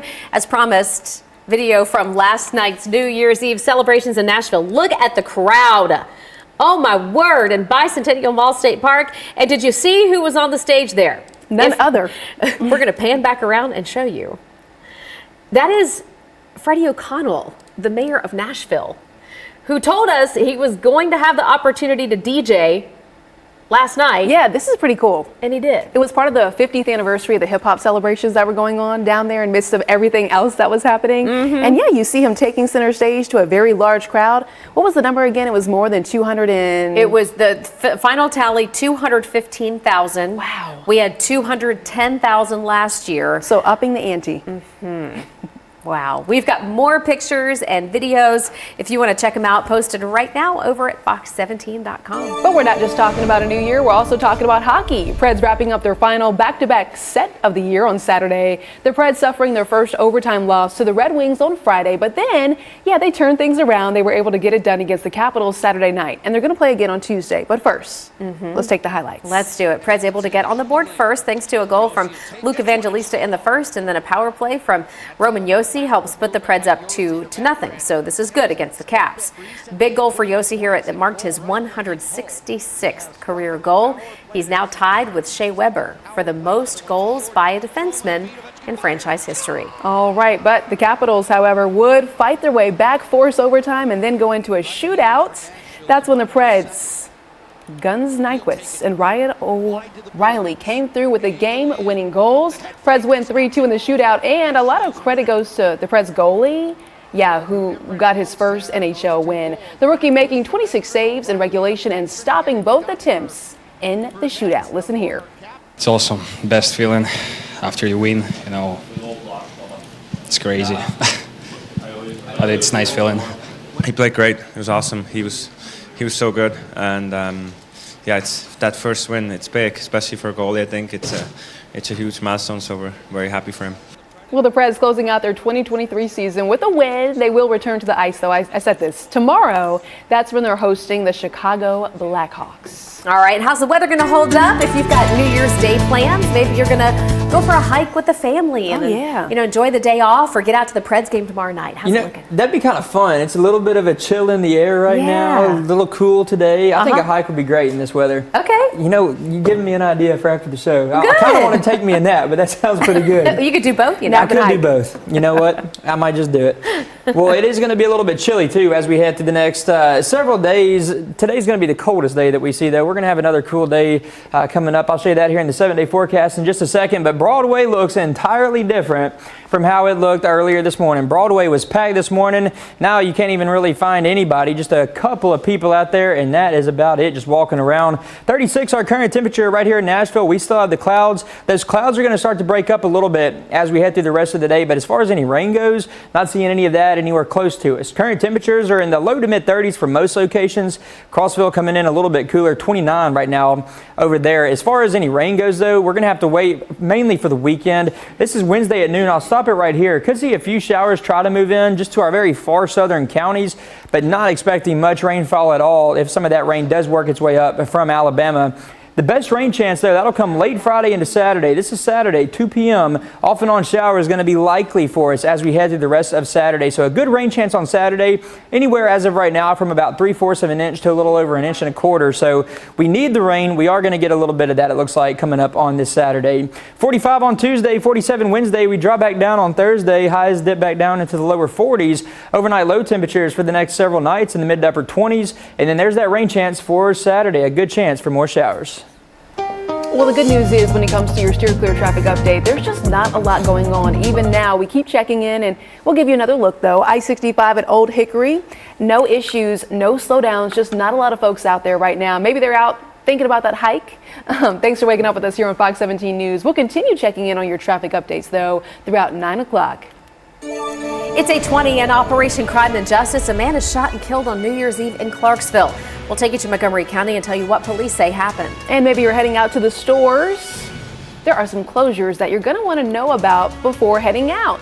What's open and what's closed? We're going to share that right here on Fox 17 News this morning. Diabetes concern.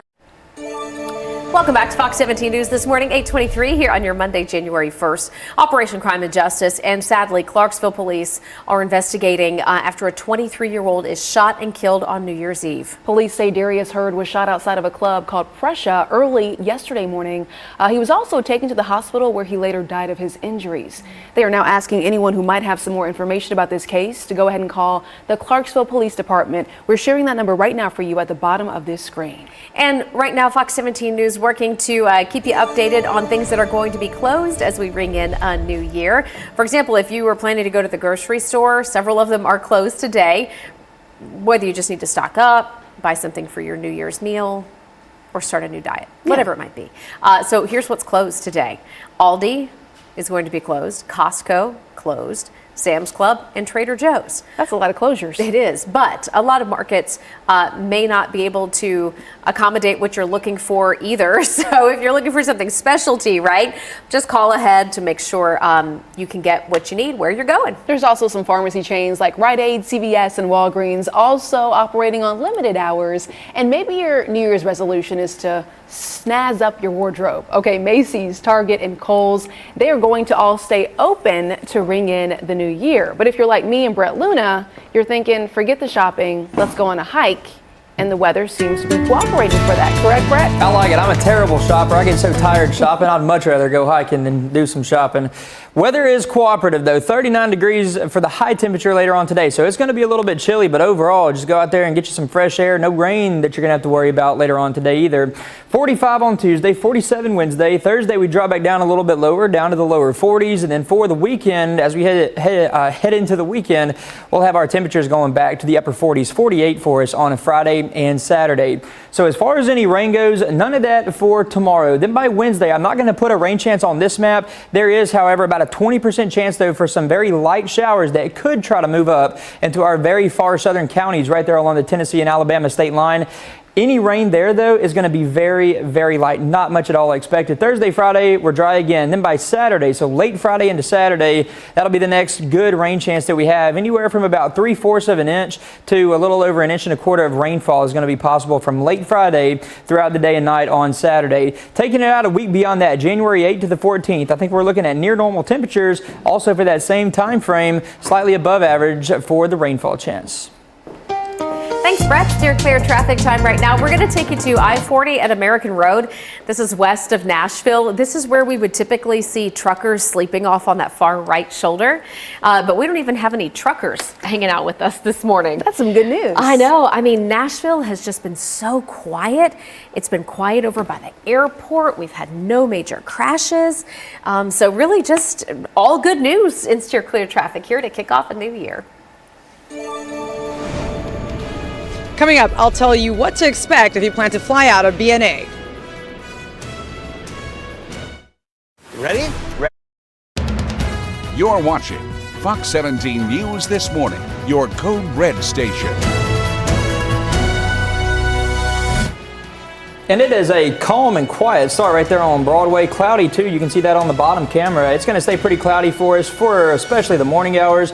A few breaks in the clouds later on today. But then we're going to be talking about a rain chance. We just have to wait several days for it. I'll show you when that arrives in just a bit. All right, Brett, thank you. Plus, your clear traffic continuing to look great here to kick off a Monday and the first day of 2024. Do want to thank you for waking up with us here for that first day, Monday morning here on Fox 17 News. I'm Erica Glover. And I'm Jennifer Waddell. We're glad to be your live local news team, always here for you through 9 a.m. And this half hour, we start with the updates from Nashville, as about 65,000 people are expected to fly in and out of Nashville International Airport today. That is where we find our Fox 17 News reporter, Karen Aguilar, live there now. And you know what? The lines don't look too bad behind you, Karen.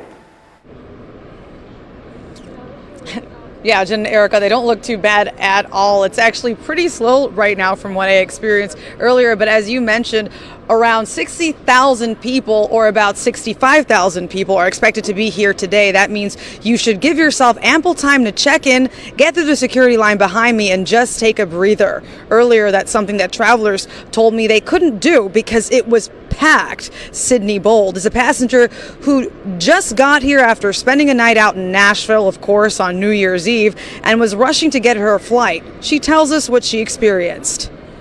Not fun. We're here super early because I was super worried about us getting our flight canceled, and we had like 7 Ubers cancel on us this morning, so it's just been hectic. Just pray that you make it.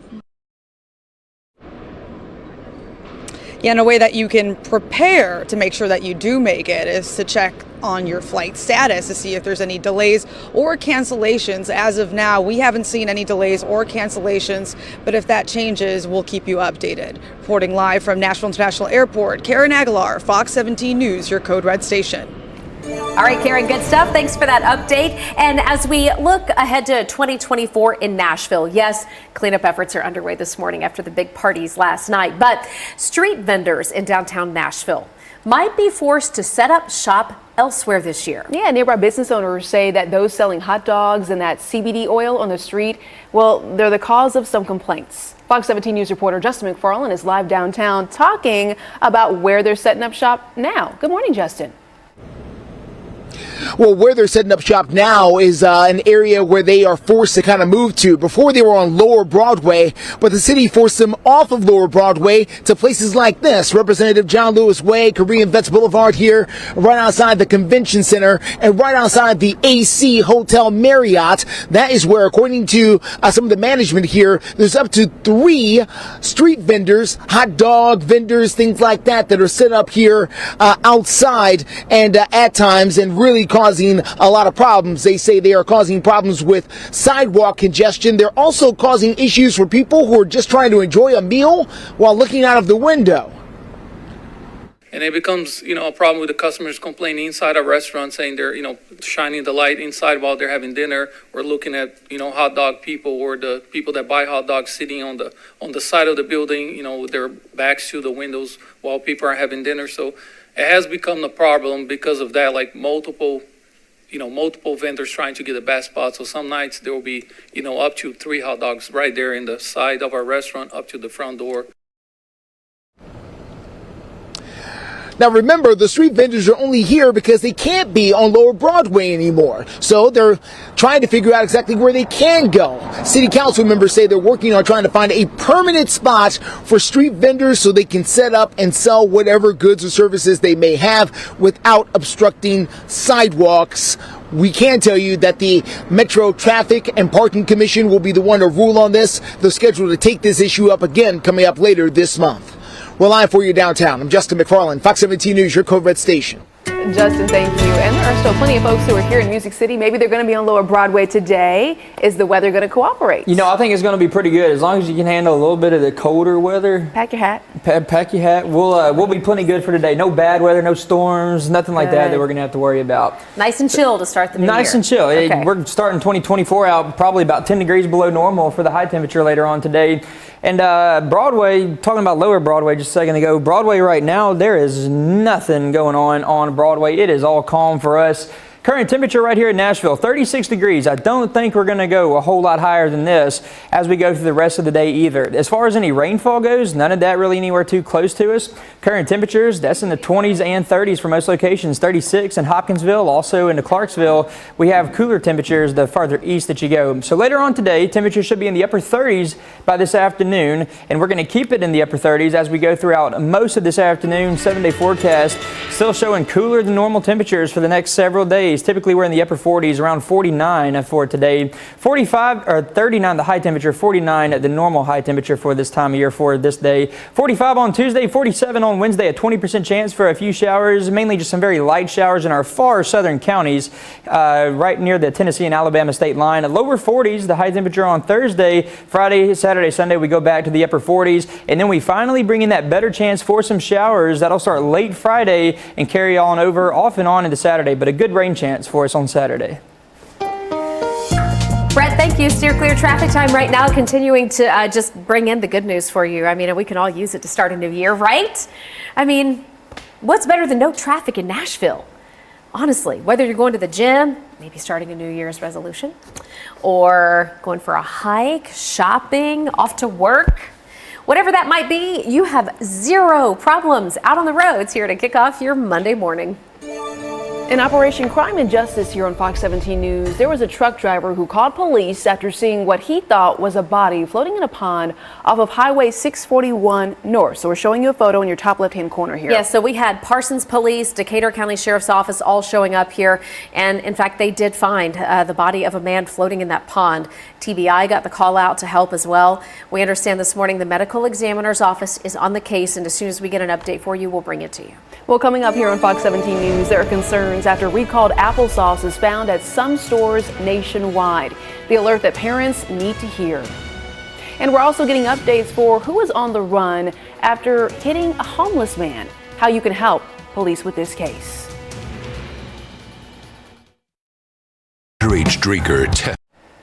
Welcome back. 8:39 is the time, and I do want to let you know that Metro Police are looking for the driver who hit a homeless man in South Nashville Saturday night and then drove away. The man later dying at the hospital, and the medical examiner's office is now working to identify him.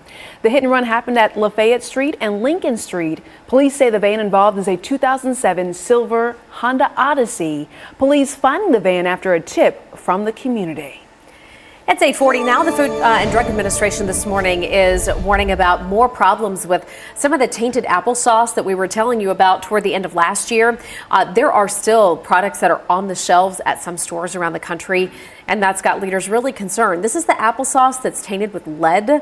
The FDA says by mid-December, there were still pouches at Dollar Tree locations in several states and also at Family Dollars. So regardless of where they might still be, I want you to look at your screen, check the labels here. Some of the brands include Weiss, Wanabana, just two of the three involved here, as you can see.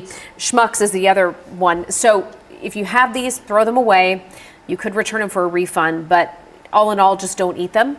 The concerns here, 251 reports from health departments across 34 states of lead toxicity. We had 3 cases in Tennessee and 3 so far in Kentucky. We are checking in now with our Code Red meteorologist, Brett Luna, who is tracking, well, today, nothing. But we're also talking about this weekend. Yeah, take a look right here on your screen. 80% rain chances on Saturday. I was asking Brett, hey, when is this rain going to be coming in? He said late Friday, think late Friday into early Saturday morning, and then it's going to be on and off throughout that Saturday. But on Sunday, we seem to have a little bit of improvement here. Partly cloudy, not seeing those rain chances. It's going to be colder though, but think near normal temperatures. Despite the chilly temps, it's near normal. By the way, if you want to check your temperatures right now, maybe you're enjoying a nice holiday off, they're always scrolling, even during commercial breaks, right there on the right side of your screen. All right, at 8:41, steer clear traffic time right now. Just to let you know that we constantly keep an eye on the roads for you, and we continue to see no problems. This is a live look. Vietnam Veterans Boulevard at Conference Drive. So if you're coming in this morning from Sumner County to go anywhere, you've got the green light to get out and go. Hey, right now, though, we do want to take a look at the music note drop, right? There were thousands of folks in Music City over at the park taking part in all the festivities. How many thousands? We got the official numbers this morning. We did. We just got the numbers this morning. 215,000 people reportedly in Nashville for all of the New Year's Eve celebrations, packing into Bicentennial Mall State Park, which is right over by the Sounds Ballpark. The Capitol, yeah. Farmers Market, that whole area. So cleanup is underway this morning. You can watch the countdown right here. I feel like we're doing it together. Well, let me tell you, 5, it was loud. 4, 3, 2, there you go. 1, and then there we go. And it's hard to imagine folks are packing in there as early as 4:30 to have a good time. Happy New Year, though. It's 8:42 right now, and it's Tennessee's version of Hoosiers, the mid-state basketball team with an unbelievable legacy. That story in minutes. Brothers, our heating Welcome back to Fox 17 News this morning. It's 8:44. Remember the movie Hoosiers? It's all about a small town high school basketball team that beat a big city school in the state championship game. Well, what happened in Tennessee might be even more inspiring. Fox 17 News' Dennis Ferrier with the story of the team from Linden High School in this Ferrier Files. Albert Ellison was the star of one of the biggest underdog stories in high school sports history. Mr. Ellison passed away, but he leaves behind a story you'll never forget. It doesn't matter if it's Monday afternoon or Friday night, the Perry County Gym is packed for high school basketball.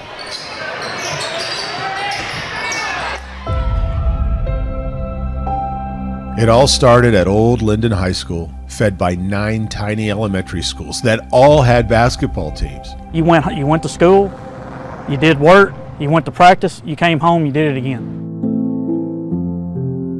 That paid off in 1955 when this school of just 185 students went all the way to the state championship. Remember, there was no size classification back then. The state championship was one big tournament with winner take all. And some laughed at Tiny Linden. They was talking about them old country boys down there. And at halftime we had a 46-8. 46-8? Yeah. 3 years in a row, this basketball David took on Goliath, Dobbins, Bennett, Hillsboro, and Dobbins, Bennett again. Big city schools with 1,000+ kids. Little Linden High School, population 185, chopped them down. Albert Ellison was the star of that team. He went on to star at Western Kentucky before turning down an offer from the New York Knicks because it wasn't enough money to raise a family on. What happened those 3 years before high school classification never happened again. Really never happened anywhere, ever, except here. But it's just something else. It's unreal. I think about it, how in the world do we do it? You know? Yeah. That success led to expectation. If you put on that black jersey, you were expected to win. You expected to win. We didn't care how you played. We knew when we went into a ball game we were going to beat you. 20 years later, Linden came back. Now as Perry County High School with back-to-back championships in 76 and 77, led by future Vanderbilt star Mike Rhodes, who says basketball was the culture of the county.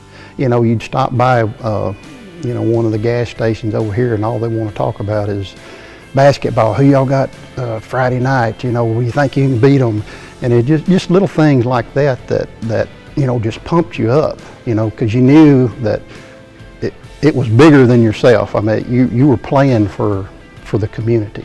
Perry County played well, but didn't win it all for another 20 years when future Boston Celtics star Kirk Haston led them to a perfect 37-0 record and a state championship in 1997. The 6th state title for Perry County. The Buffalo River runs 37 miles through Perry County. It's what the county's known for, but maybe it should be best known for basketball. It runs through the veins of the people here like all the liquid arteries that sprout from the buffalo. It headwaters at the little old gym that's now the city's haunted house, a place also haunted by echoes of squeaking sneakers and whistles. Matthews, one dribble pull up, it's blocked! And winning. It's good! That's a ball game! Yeah!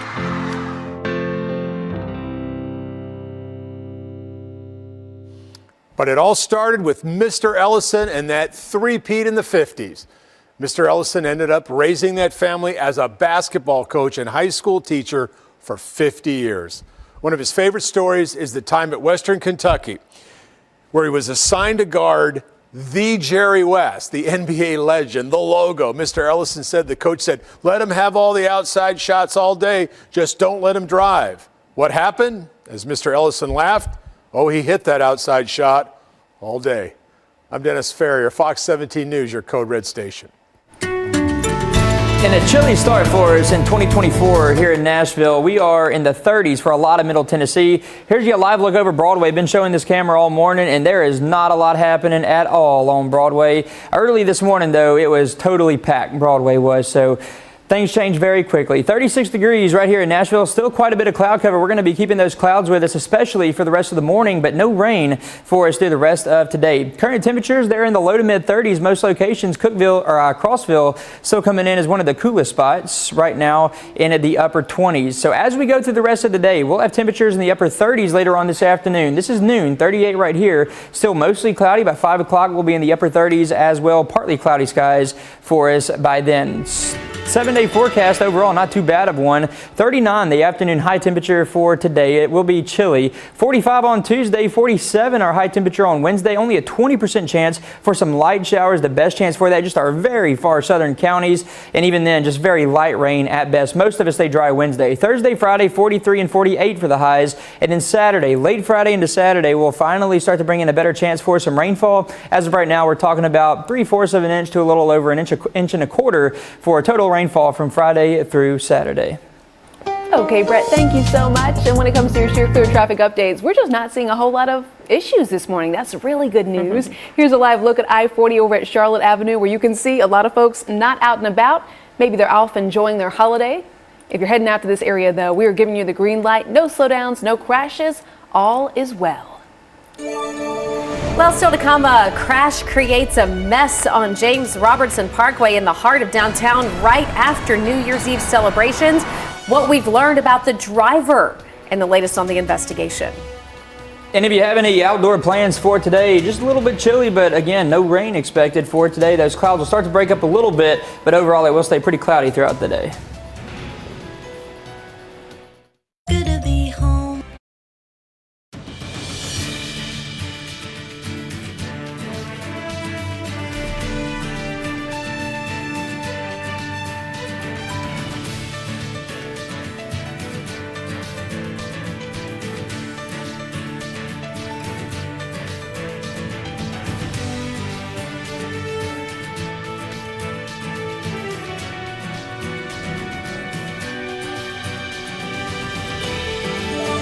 Right now, we are recapping some of our top stories, including how it's a new year, okay? New Year's Eve, big bash over in Nashville, and this one was a legendary one. We're talking 215,000 people packing that park down there. Record numbers just in this morning. So, now that the cleanup efforts are underway and we start a new year, we're getting those updates from city leaders. And yeah, it was one for the record books. If you want to read more about it, all the details, the highlights, great pictures, cool videos, we've got them for you now at fox17.com. We're also following breaking news this morning, a car crash in Gallatin leaving at least one person with severe injuries. Gallatin police take a look at this video, say the crash happened on Highway 386. That's between Greenlee Boulevard and Big Station Camp Boulevard. Right now, we are making calls trying to find out more updates from Gallatin police.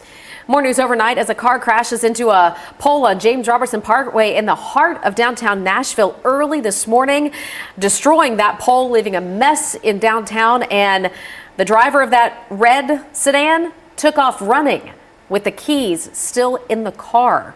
This is right by the Municipal Auditorium. Wreckage all over the place. Again, driver took off. Even Justin McFarland got there before the police did. And Justin was there for almost an hour and a half. And when Justin switched to another story, the police still hadn't shown up to investigate this. So we're working to get more details, and as those come in, we'll keep you posted at fox17.com. And also in Operation Crime and Justice, Clarksville police are busy investigating after a 23-year-old man was shot and killed. Police say Darius Hurd was shot outside of a club called Prussia early on Sunday morning, and was taken to the hospital where he later died from his injuries. 5 minutes before 9 o'clock, here we are 4 minutes before 9, and let's get a final check of your forecast with our Code Red meteorologist Brett Luna. Overall, Jen, just a chilly week ahead for us. Temperatures remaining a little bit below normal. 39 our high today. Today's going to be about 10 degrees below normal. The next good chance for rain, that won't come until late Friday on into Saturday. Okay. Always looking for ways to save you money. Here are today's steals and deals. Have a wonderful Monday. Enjoy the first day of the new year. Happy New Year. Sponsored by the Big 98, Nashville's #1 for new country and the home of the Bobby Bones Show. We're so honored to have on one of the Grammy Award-winning members of the Blind Boys of Alabama, Ricky McKinney. Ricky, thank you for coming on the show. Thank you for having me. It's good to be here. I'll tell you what, Ricky, it's listening to the album Echoes of the South. Just what amazing tracks on here, but it seems like a lot of people are saying this is a homecoming, and I'd like you to talk a little bit about that, because the songs on here, to my ear, you can hear a lot of the different eras of the Blind Boys of Alabama. It's not just, there's nods to the traditional and to the gospel, but also to soul and R&B in here, Ricky. Well, the Blind Boys have been around for a long time. We're not, we don't have any guests on it. Well, speaking of that, it's the first album, with this, and obviously with Echoes of the South,